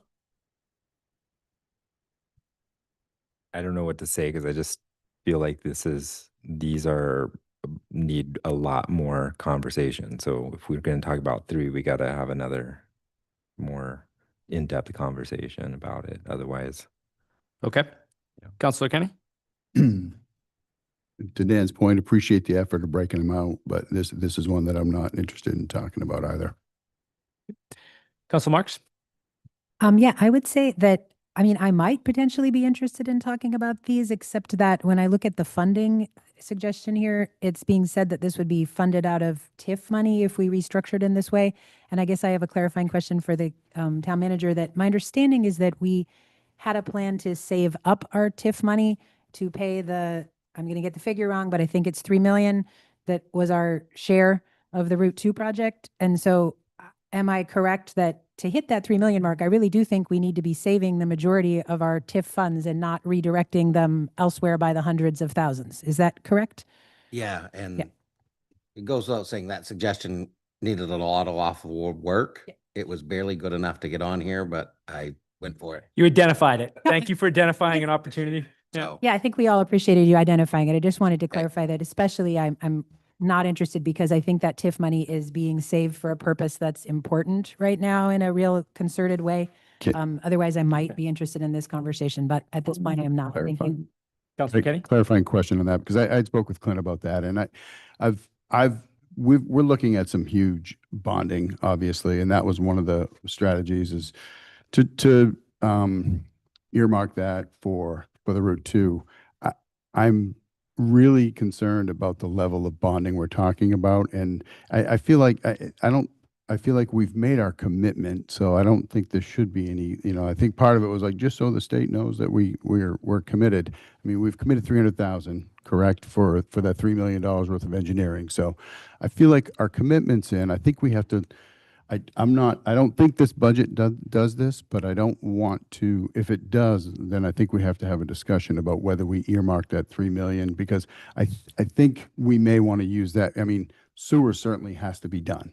And again, I think just by some quick math, I feel like this town is going to be about $1 million a year in interest. And that's, I don't think, a good position for us. And don't quote me, but we have to understand that if we're based on all of this bonding, the existing bonding, the school bonding, if our taxpayers are literally on the hook for $1 million a year in interest, I think we absolutely need to think about that 3 million for the stuff that's right in front of us now. So we're, just to clarify, Clint, we are not committing, correct, with this budget by voting on this budget does not commit us to, okay, yeah, that 3 million is now officially earmarked.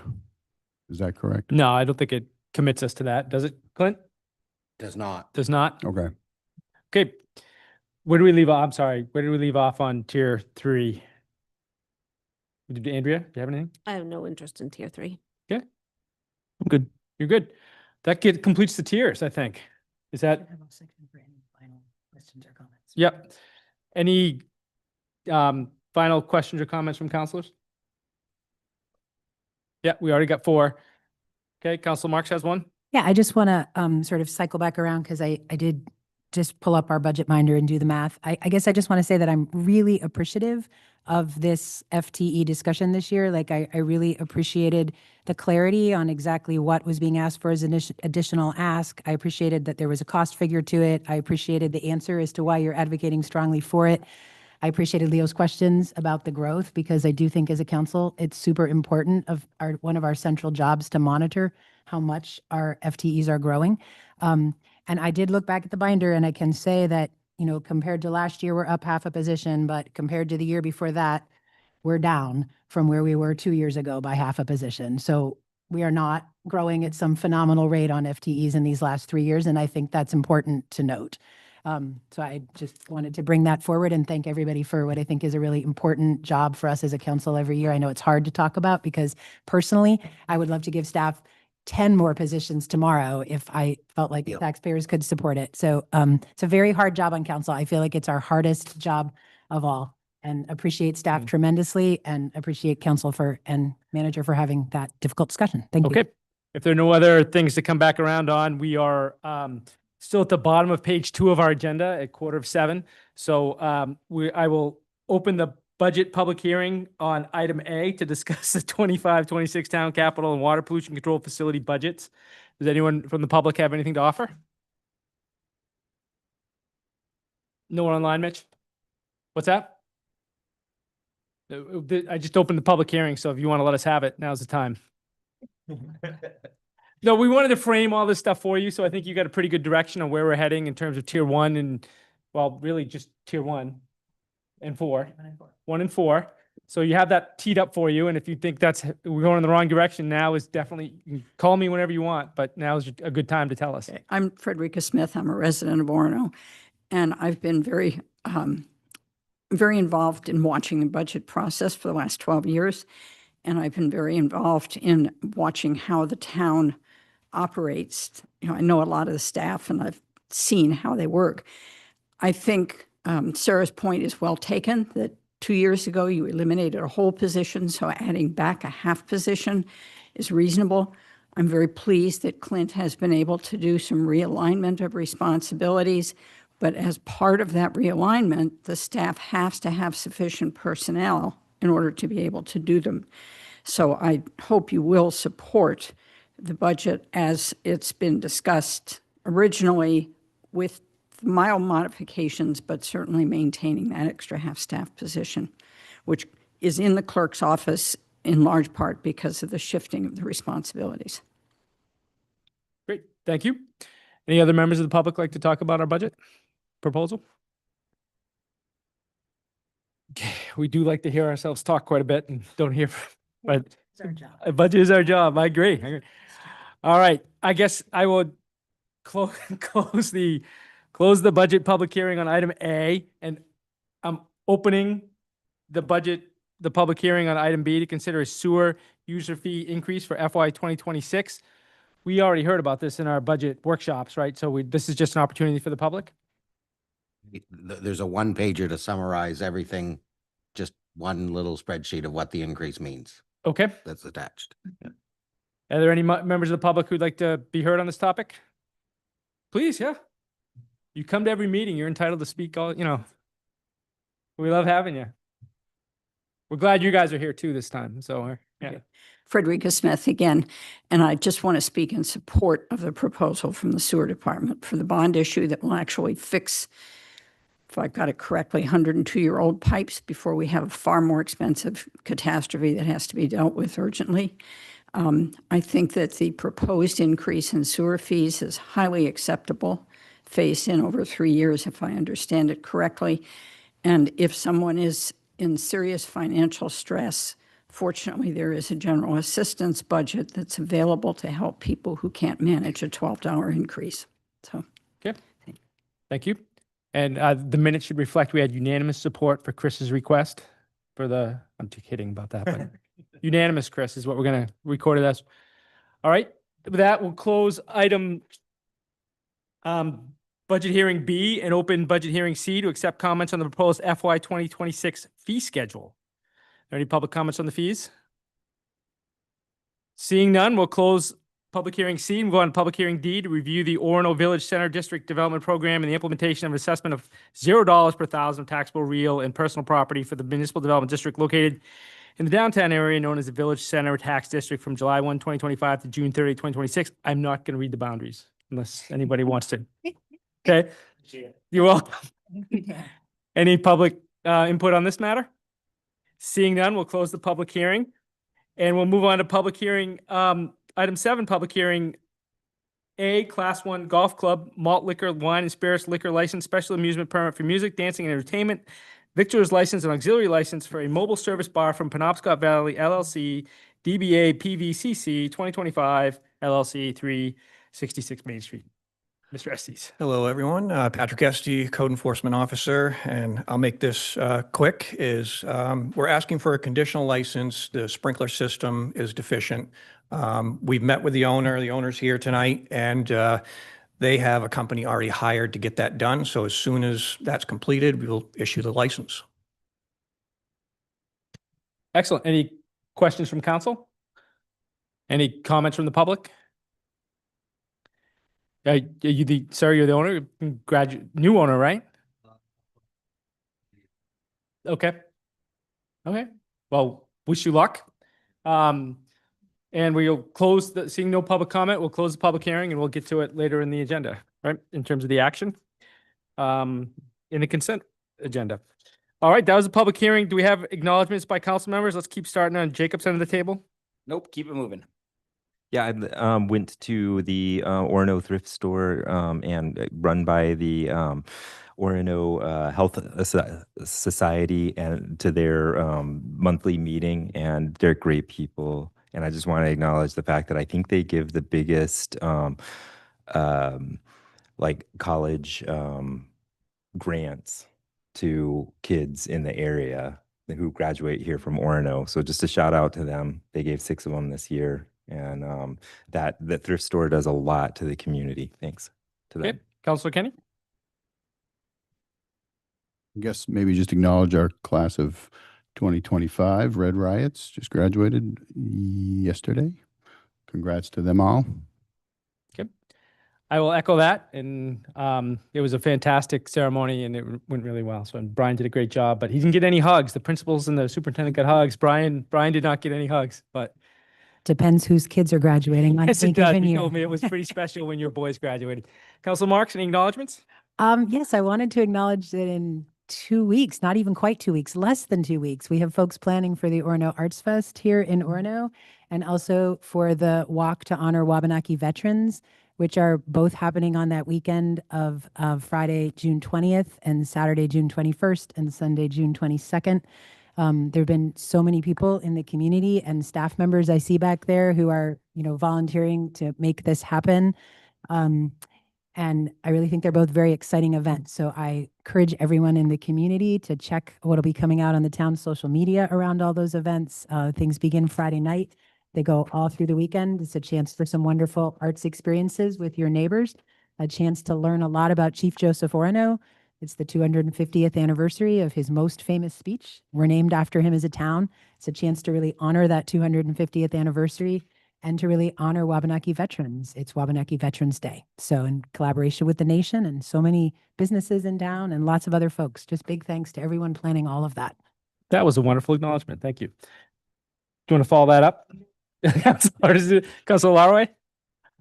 Yeah, I guess I'll just acknowledge the ongoing concerns of people in our community, especially our immigrant neighbors who, are, I think, afraid for, the safety of their families and so much uncertainty right now surrounding whether people's rights will be respected in the country and whether people will be safe closer to our region.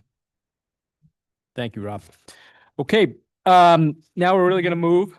We're onto our consent agenda, and this is an opportunity for us to move and vote on a stack of items as a single action with no discussion. Unless a counselor or a member of the public wants to move something off the consent agenda. Is there any interest in moving anything off the consent agenda? Okay, hearing none, I'd take a motion for the consent agenda. So moved. Second. Moved and seconded. All in favor before our visitor leaves the room? It's unanimous. Congratulations on the license. Conditional. Walk off. That was a walk off. I'm out. You're good. No, that's all right. I can't. That was perfectly done. Perfectly timed. It's like Larry Bird hitting a shot and walking back to the locker room. I'm out. Drop the mic. All right, let's move on to action items. Order 25-119, order approving the amendments to the Town of Orono Code of Ordinances, Chapter 16, General Assistance. Are we going to have a staff? We've had a public hearing on this. Are we needing Clint, in your view, or Rob as chair of the ordinance committee? Any additional input before we move on this?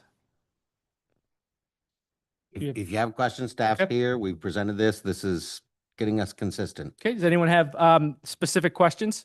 We'll forego a formal presentation, but I know Shelley's here too. Thank you for being here, Shelley. Council Marks? I just had one, mostly thank you. Thanks for getting these synced up. It's, I know, such an effort. It appears to me that what we've seen is exactly in line with our lawyer's recommendation for how we proceed. I just had one small question. I noticed at the end of the lawyer's comment, it said, obviously the town should continue its practice of annually amending the ordinance to reflect legislative changes. Is that something that you will have added to a calendar, that yearly it will be checked to be brought back to us? Since, I mean, I'm not sure, is he saying that only if a new law was passed at the state level that we would need to amend this? Or are there potential tweaks within this MMA policy that could be tweaked that we need to refer? I was a little unclear on how we would be sure that we annually amend or take a look at it. I guess that's my question. If you, and I guess second part is, I see that there'll be paper copies available in the office, but I'm assuming we'll also have a digital link that would be available on somewhere on our website for someone who wanted to see what this GA ordinance says in full. So I guess that's two separate questions. How will we be sure we do take a look at this annually? And is there also a digital link? I'm always concerned that folks in the public, if they just want to see any ordinance we have as a town, know how to find that digitally as well. Thanks. Do you want to come up, Shelley? Do you mind? Thank you.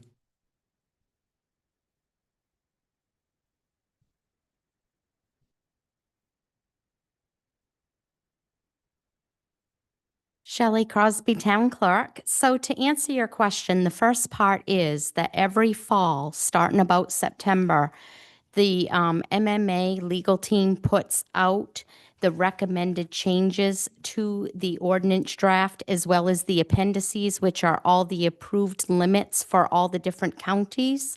That goes to all municipalities in Maine, and you will take action on that recommended language annually. Usually we get it in September. It happens in October. Both Amanda and I have that on our global calendar as ticklers. So we're already searching for that material to get it in front of you in the fall. So that's to answer your first question. The big change that you have in front of you, Sarah, is that we're not going to have to be going into the ordinance every year annually and spending the money for the public hearing, codification, and the printing of all the volumes. So we're making this a much more clerical, more administrative policy. The intent is that there would be that framework in the ordinance which would refer residents and or anyone searching for that GA ordinance to then go back to the website, and we would have the full entire link there so that someone, if they want to read the 200 or 300 pages, can. But we also have like a 2-page summary that will also be on the page. That's going to be kind of the cliff notes, and that was run by the attorney as well as the Department of DHHS, and that will be maintained on our website so that as they change annually, they have the most relevant information. Thank you. Answered everything I need to know. Appreciate it, Shelley. She makes the ordinance review committee look good. We're a handsome lot to begin with, but any questions? Any other questions from councilors before we move ahead? All right, so did I get an order yet? All right, can we get a motion to put 25-119 on the table? So moved. Second. Moved and seconded. Any final discussion? Any comments from the public? Okay, all those in favor? We're making laws, unanimous, 7-0. Thank you. Order 25-120, order accepting the resignation of Rob Larway from the Comprehensive Plan Committee and appointing Dan Demerit. Can I have a motion? So moved. I'll second it. So, so it's just, Rob, I don't know if you want to, kind of the Wednesday night thing conflict for you? Yeah, my schedule it turned out to just consistently not be working well. And it just seemed like it was a sensible choice with Dan already paying pretty close attention to the process to get in there and make sure the council was well represented. Any other questions on that?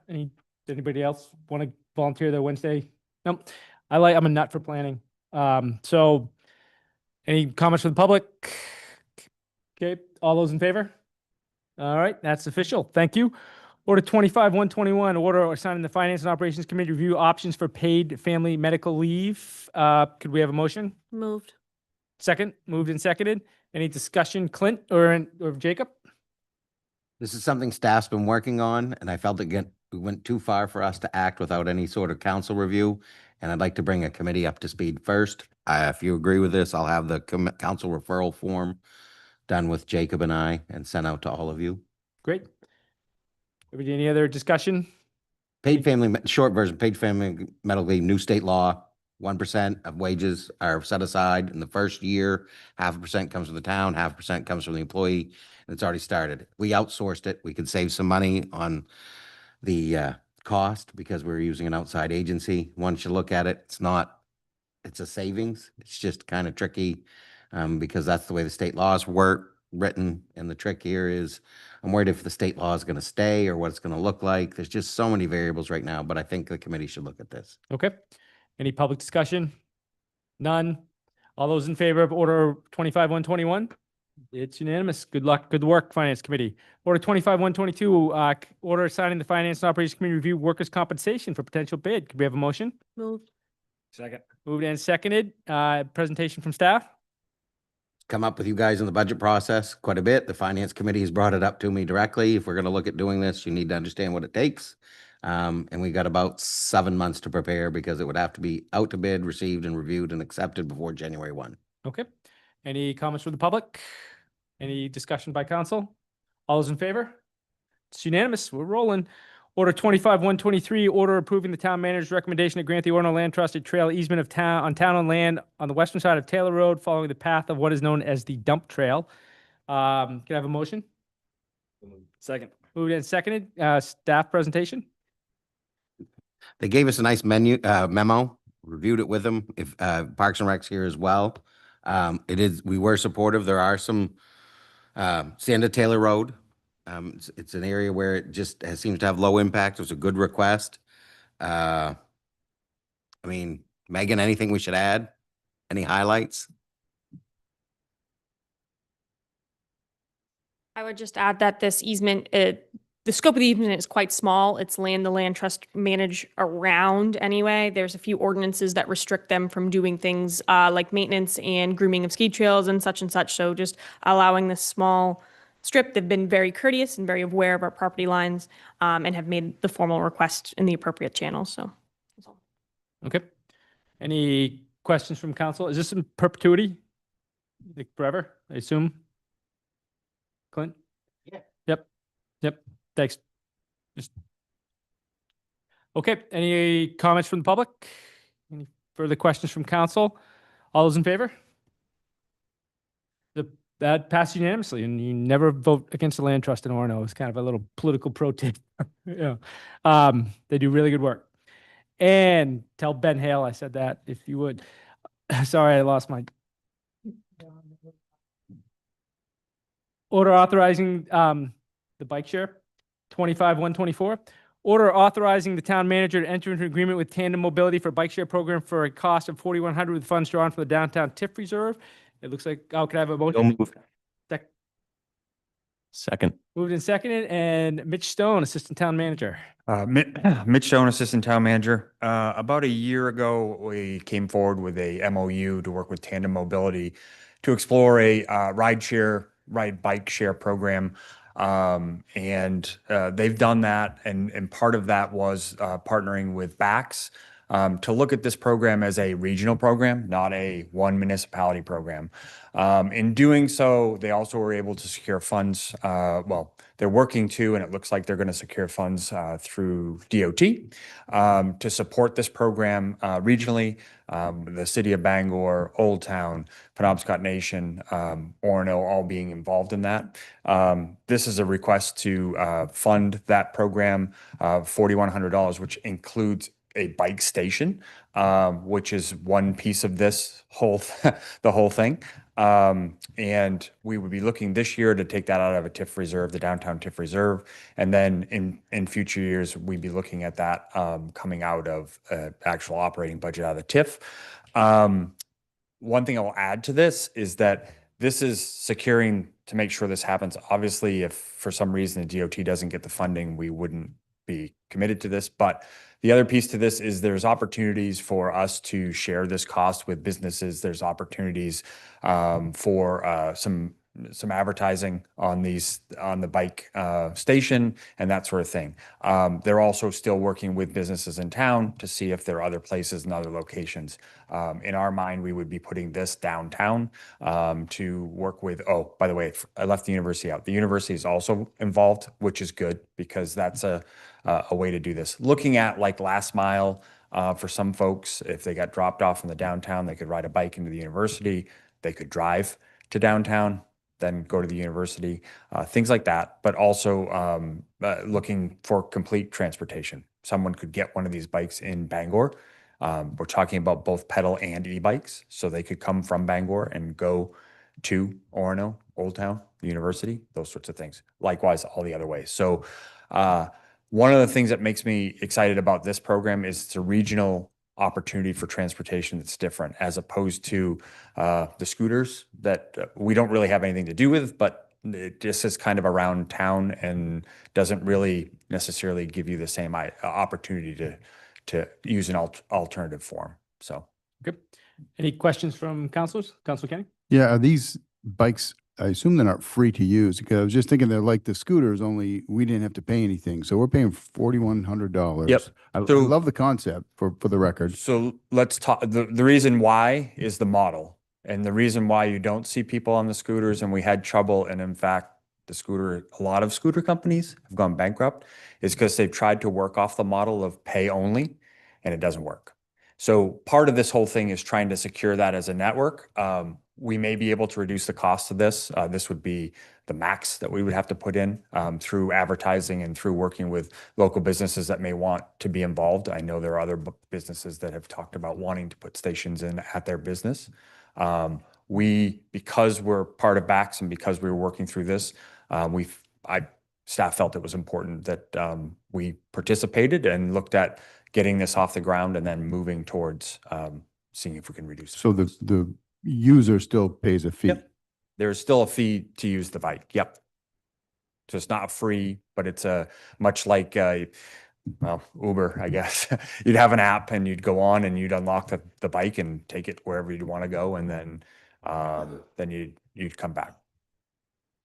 Okay, great. Any other questions? So no scooters this year?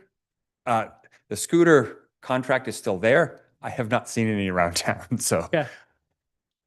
Okay. Any other questions? Rob, do you have something? Not so much a question, just I think this is really exciting, and I've been sort of curious about more forms of region-wide transportation myself, and I think this is a really cool opportunity. Thank you.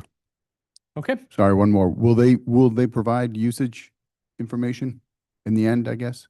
Will we know how much? Yeah, we can get all that data. Yeah. And in fact, that's one of the beauties of BACS being kind of that central partner, is they're also going to try to kind of compile that stuff for us and look at ways that whether it grows or it doesn't, I mean, obviously, and this would be the contract that we're putting forth is a year, and then we revisit it after the year. And if we approve it tonight, it's still not for certain yet, right? Other things have to come. Yeah, we're committing that, and in case, well, not in case, It is in the DOT work plan, but that hasn't been approved yet. Once that gets done, then that would activate that. If it didn't get approved, then we wouldn't Okay. be on the hook for this. Any other questions? Okay, thank you. Any comments from the public? I guess you can't check. Come on. Kidding, teasing, Mitch. We're all set? No hands raised? All right, nothing else? All those in favor? Great, thank you for bringing it forward. It passes unanimously. Order 25-125, order authorizing the town manager to enter an agreement with a community organization or event planner to coordinate Orono Festival Days and to expend up to $3,000 from the, we may need to change this, council contingency account as compensation for coordination services. Can I get a motion? So moved. Second? Second. Moved and seconded. So I guess I'll, as much as anything, this came to the Community Development Committee, brought it forward as we used a consultant, as people are familiar with, we used a consultant with the Arts Festival. We have one of the, as you remember, we had a choice there with the respondents. We had a couple of respondents for that. We did an RFP that time. This suggestion is to not go with an RFP where we put out a proposal for bids, but as I see it, we'd work with the Community Development Committee would work with the town manager to look at opportunities we have to hire someone to help us, either a community group in town or someone who would provide coordination services. And we'd ask to expend up to $3,000 for that amount. So I don't know if Matt or Andrea have any other thoughts in terms of what the discussion was at community development meeting or. No, I mean, I think a number of people have said it's important to have a point person for a lot of questions. And unless one of us wants to take that on and has the time to do it, I don't think it's feasible. So without this event coordinator, I think it's a good idea, and somebody who can liaison a little bit with staff. And if one of us counselors isn't going to say that we're going to do it, I think it's going to get tough. Yeah, I think we had some delay with our meet. We had a good session of workshops. We've had a couple different workshops, gotten some good ideas. And our next workshop meeting is going to be the 19th of June at 5:30. Is that right? So, yep. But it also, the past couple months show just how council schedule gets really busy. Our work schedules get really busy. It can be tough to keep things going. So any other questions or? I do. I have a question. I guess my question is, how does this compare to the fee that we're paying for someone to organize Arts Fest? And I would want those to be comparable. I feel like MJ's done a good job organizing Arts Fest, and I would not want to see us paying someone $3,000 to organize if we're paying MJ $2,000. I don't know what we're paying MJ, but I guess I would like some language in here that somehow indicated that, this could be, I don't know, split to cover so that there's an equal fee being paid to those two organizers somehow. And currently, the Orono Festival Days, because we rejected the Tier 2 changes, is being funded in the Parks and Recreation budget. And I am assuming that this $3,000 would come from the $8,000 already assigned to the festival. Right. And so we would need to amend this to say from the Parks and Rec Department budget, I believe. Does that make sense to you, Clint? Sure does. Okay. So I hear one, well, let's put a pin in that and then we can but let's have a discussion. Anybody other discussions? So it's coming from that 8,000? Is that what you Yeah, it'd come from the 8,000. Yep, no additional. So do you want to offer any other discussion? Do you want to offer an amendment with the Parks and Rec piece, but also how do you want to, I agree. I talked with MJ at length about this. I know we pay her $2,000 for the event work that she does. And it was important to me when I talked with her and I told her, the work we're doing, she's followed some of the Orono Festival Days discussions. It's important to me that we have equity between, so I would be open to considering it when we figure out how much of the up to 3,000 we spend, or something in here that directs us to. Could this say then expend up to 3,000 to coordinate the Orono Festival Days and increase the fee to organize Arts Fest up to 1,000, so that in case you come in at the 3,000, you can up MJ's fee to match? Or could we just say up to 2,000, because that's what we're doing for the either way for the Arts Fest. You want to speak to the 3,000 figure, Dan? I don't know where it came from. So yeah, no, the 3,000 came from just a sense of how much work goes into it and how much work MJ does, I think we're getting a hell of a deal, and I'm definitely open to up to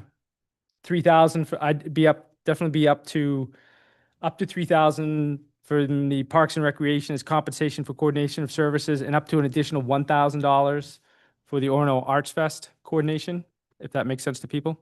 Can that all still come out of the $8,000? Well, there's 8 for Orono Festival Days, and I think there's 7 for the Arts Fest. Zach?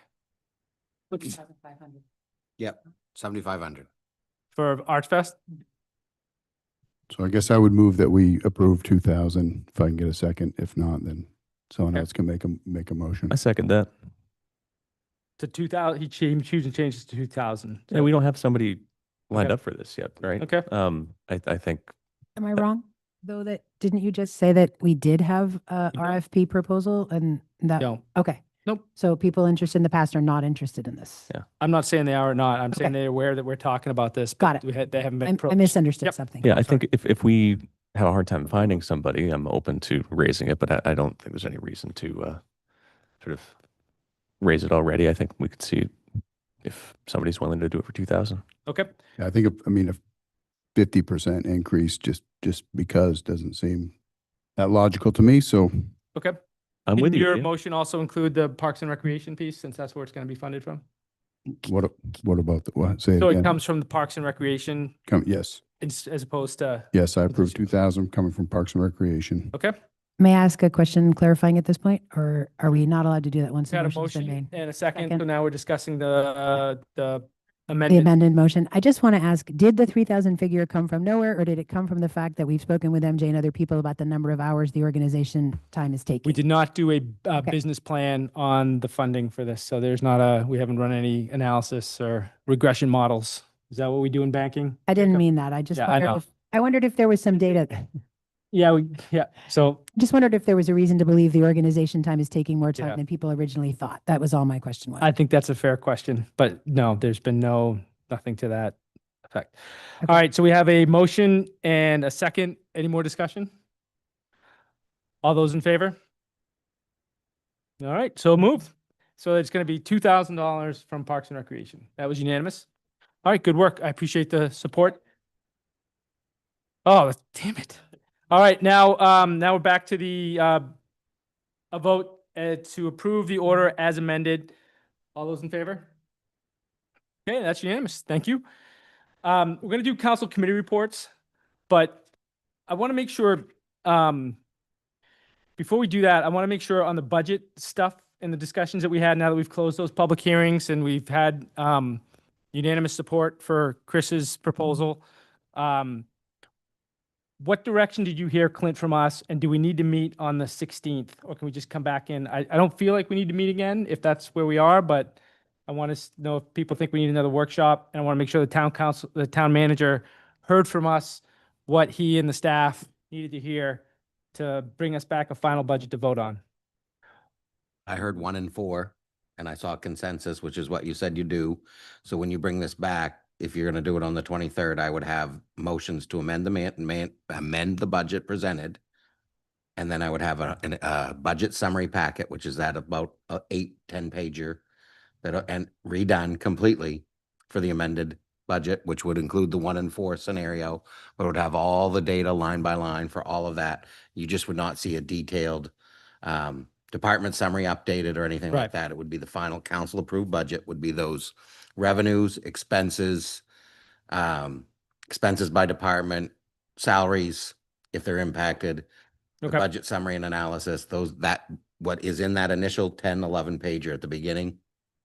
And the only thing I could see you would do on June 16th, which would be short notice, is at some point we do have to do the other requested review of capital.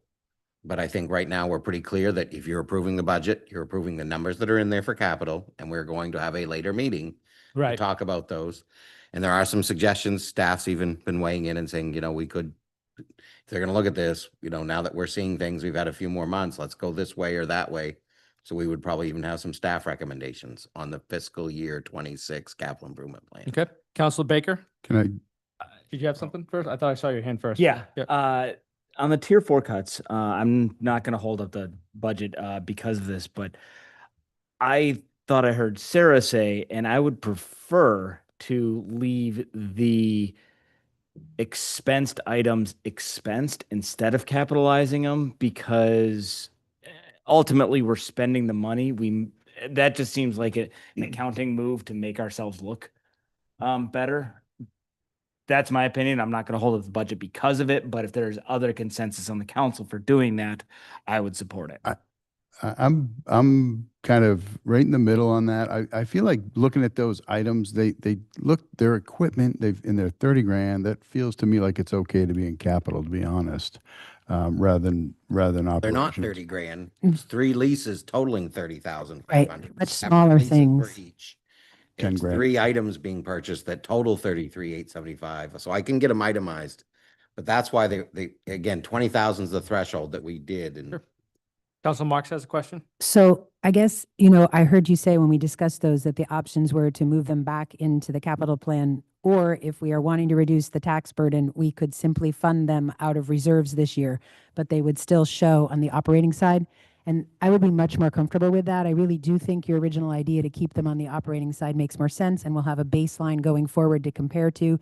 If we're looking to reduce the tax burden, they can be funded out of reserves, Leo, as opposed to moving them to capital. And I would really feel more comfortable with that. I'd really like to hear the rest of council, and if we could get a consensus on that, I'd like to hear where other people are at. Got a thumbs up from Rob. Jacob still shaking his head. Leo is on the fence. I support it.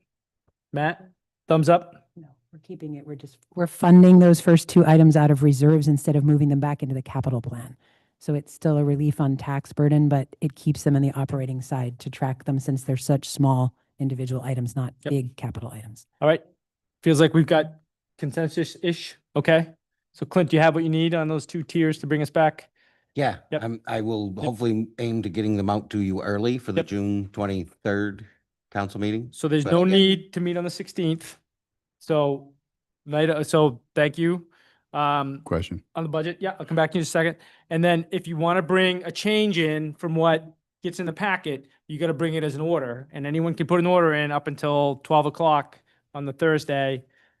Please don't make it exactly noon if you can help it. But if someone wants, Clint, Zach, the team will have a budget in the agenda packet. And then if you see something in there that you want changed, you got to bring it in as an order. Like officially, there'll be no consensus by consensus at that point. You got to bring a change order in, order XX 25XXX. Okay, does that make sense to people?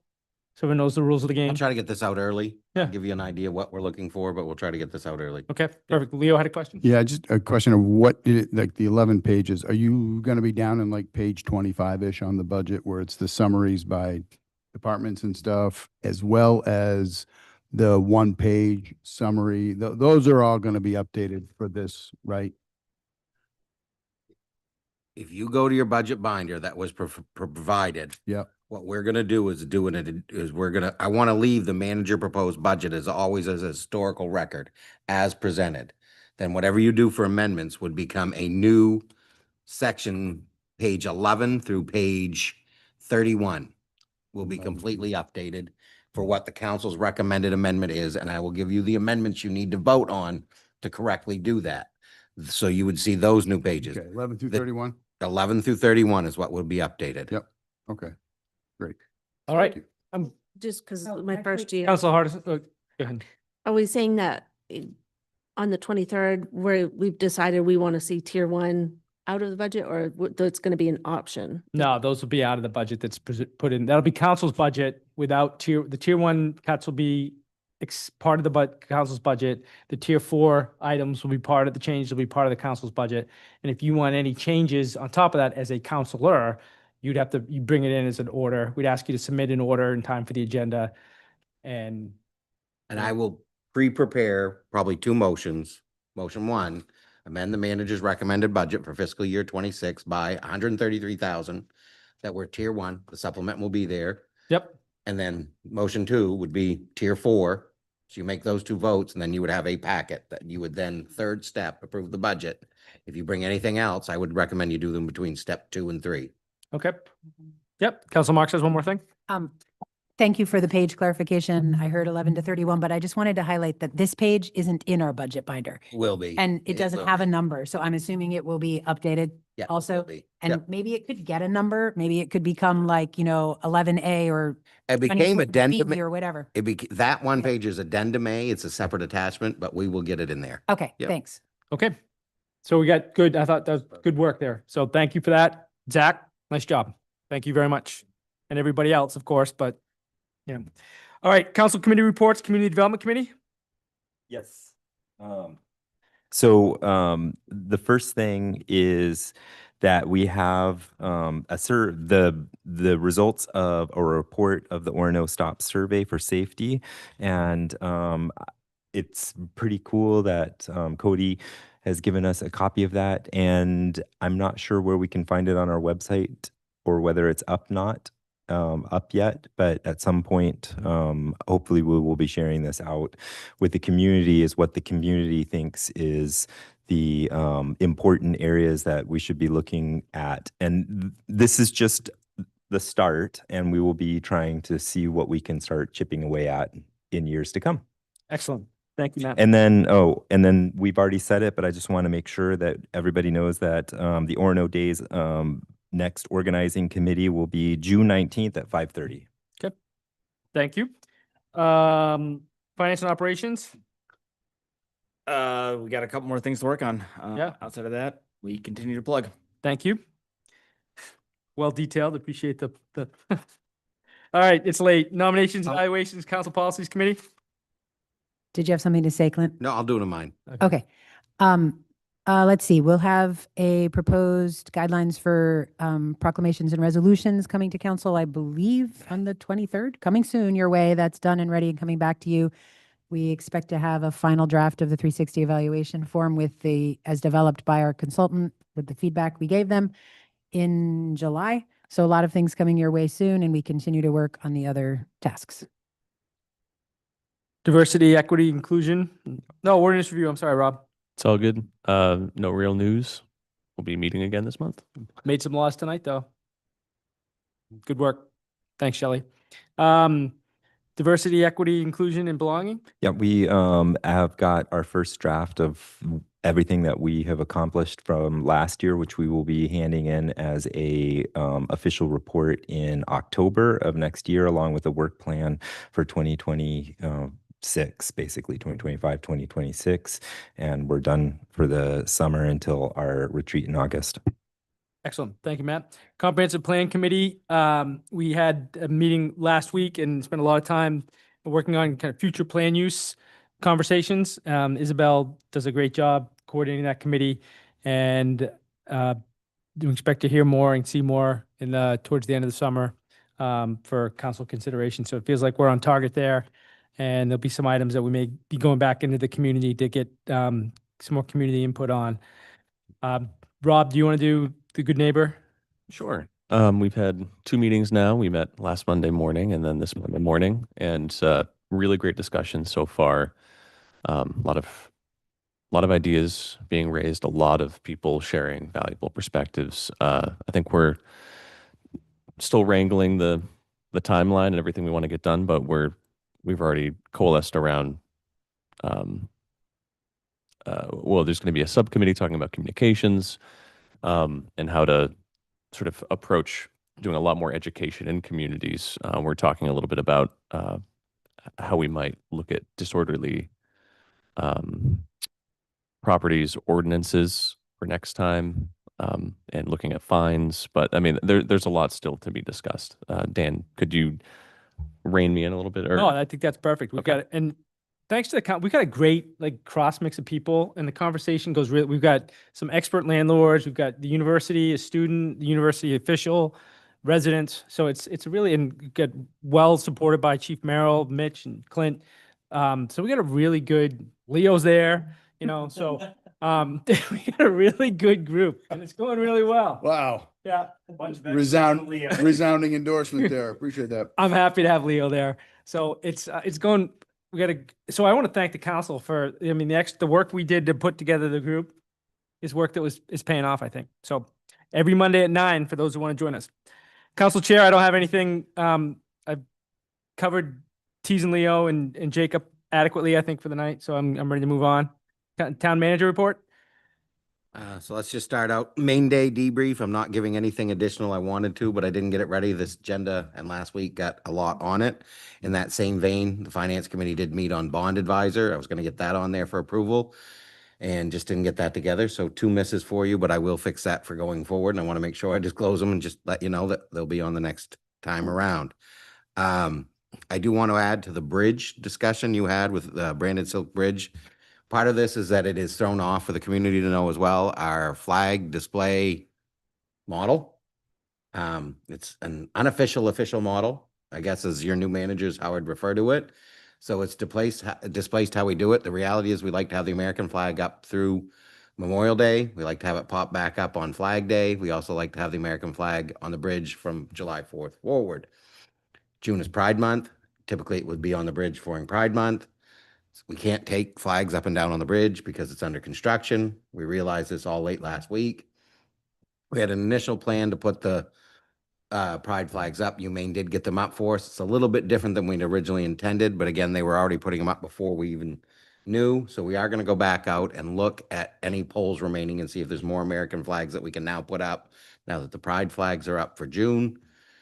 All that being said, come July 4th, we'll be back to the American flag model. As you've always seen it, it's just in this short stretch where we use the bridge to do some other displays. We couldn't do it. Yeah. And didn't see it coming and should have probably seen that one coming, but you live and learn. So that's one I wanted to let you know that was one of the issues we had. So are the American flags not up on Main Street? I don't get down that way. The American flags are on the bridge right now, which they wouldn't have been in June because the pride flags would be on it. And because we couldn't get on to take them down and put the pride flags up, we put the pride flags down there. On Main Street. We think we've got some room for more American flags down there, but we got to go look now that it's there.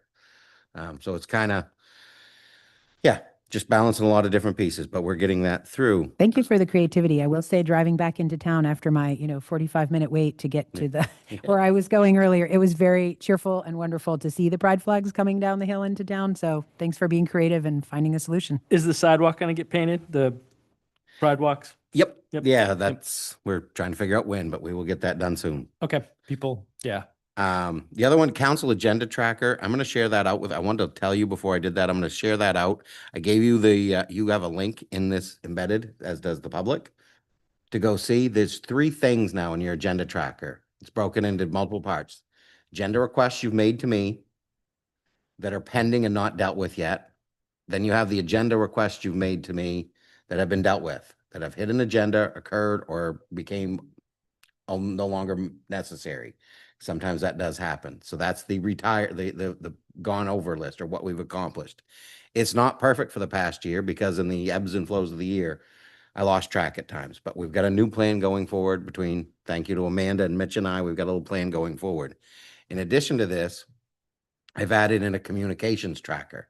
This is a place that I want you to check regularly, but these are things from time to time I get, and will come a nonprofit. Will you donate $500? I don't usually bring them up to the agendas for the council. I'll talk to the chair and the vice chair about it. But again, those are ones you're aware of. If you as a councilor feel they should be agenda items, let me know. I'll put it on the agenda tracker list to see if we can queue it up and get it on an agenda.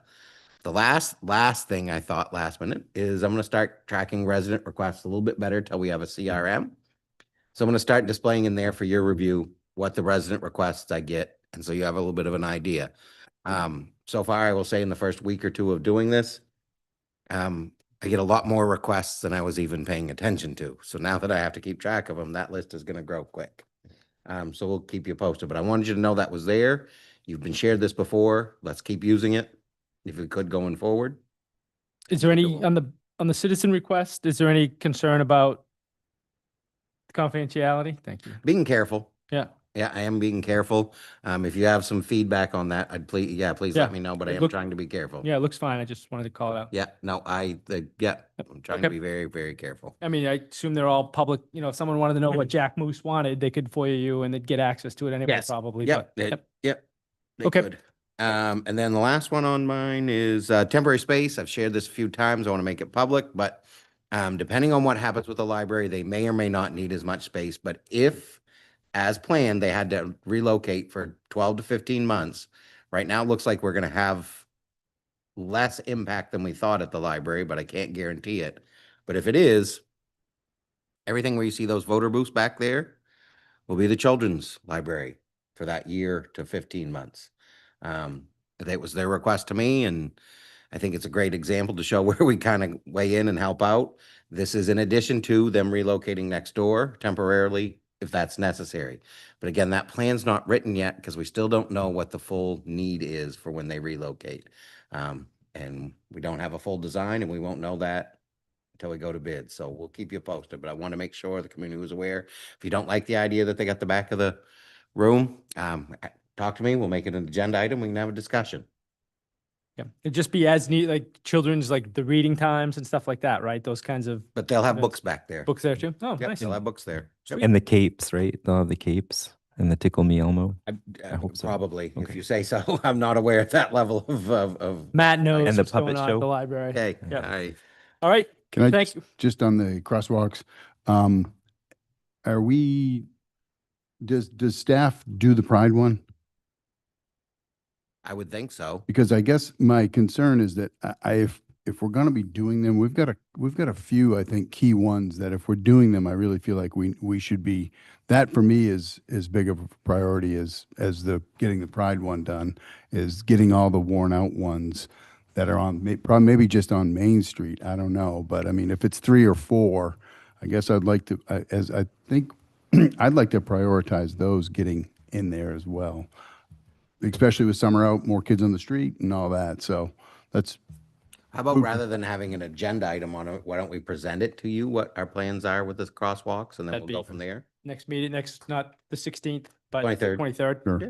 Yeah, I totally agree. I brought it up last time and I think it's super important. I don't think it's an either or. I You think just we add do the something. Pride crosswalk, but we need a report on how we're going to get the rest of the crosswalks painted also. Okay. We do not have anything else, Clint?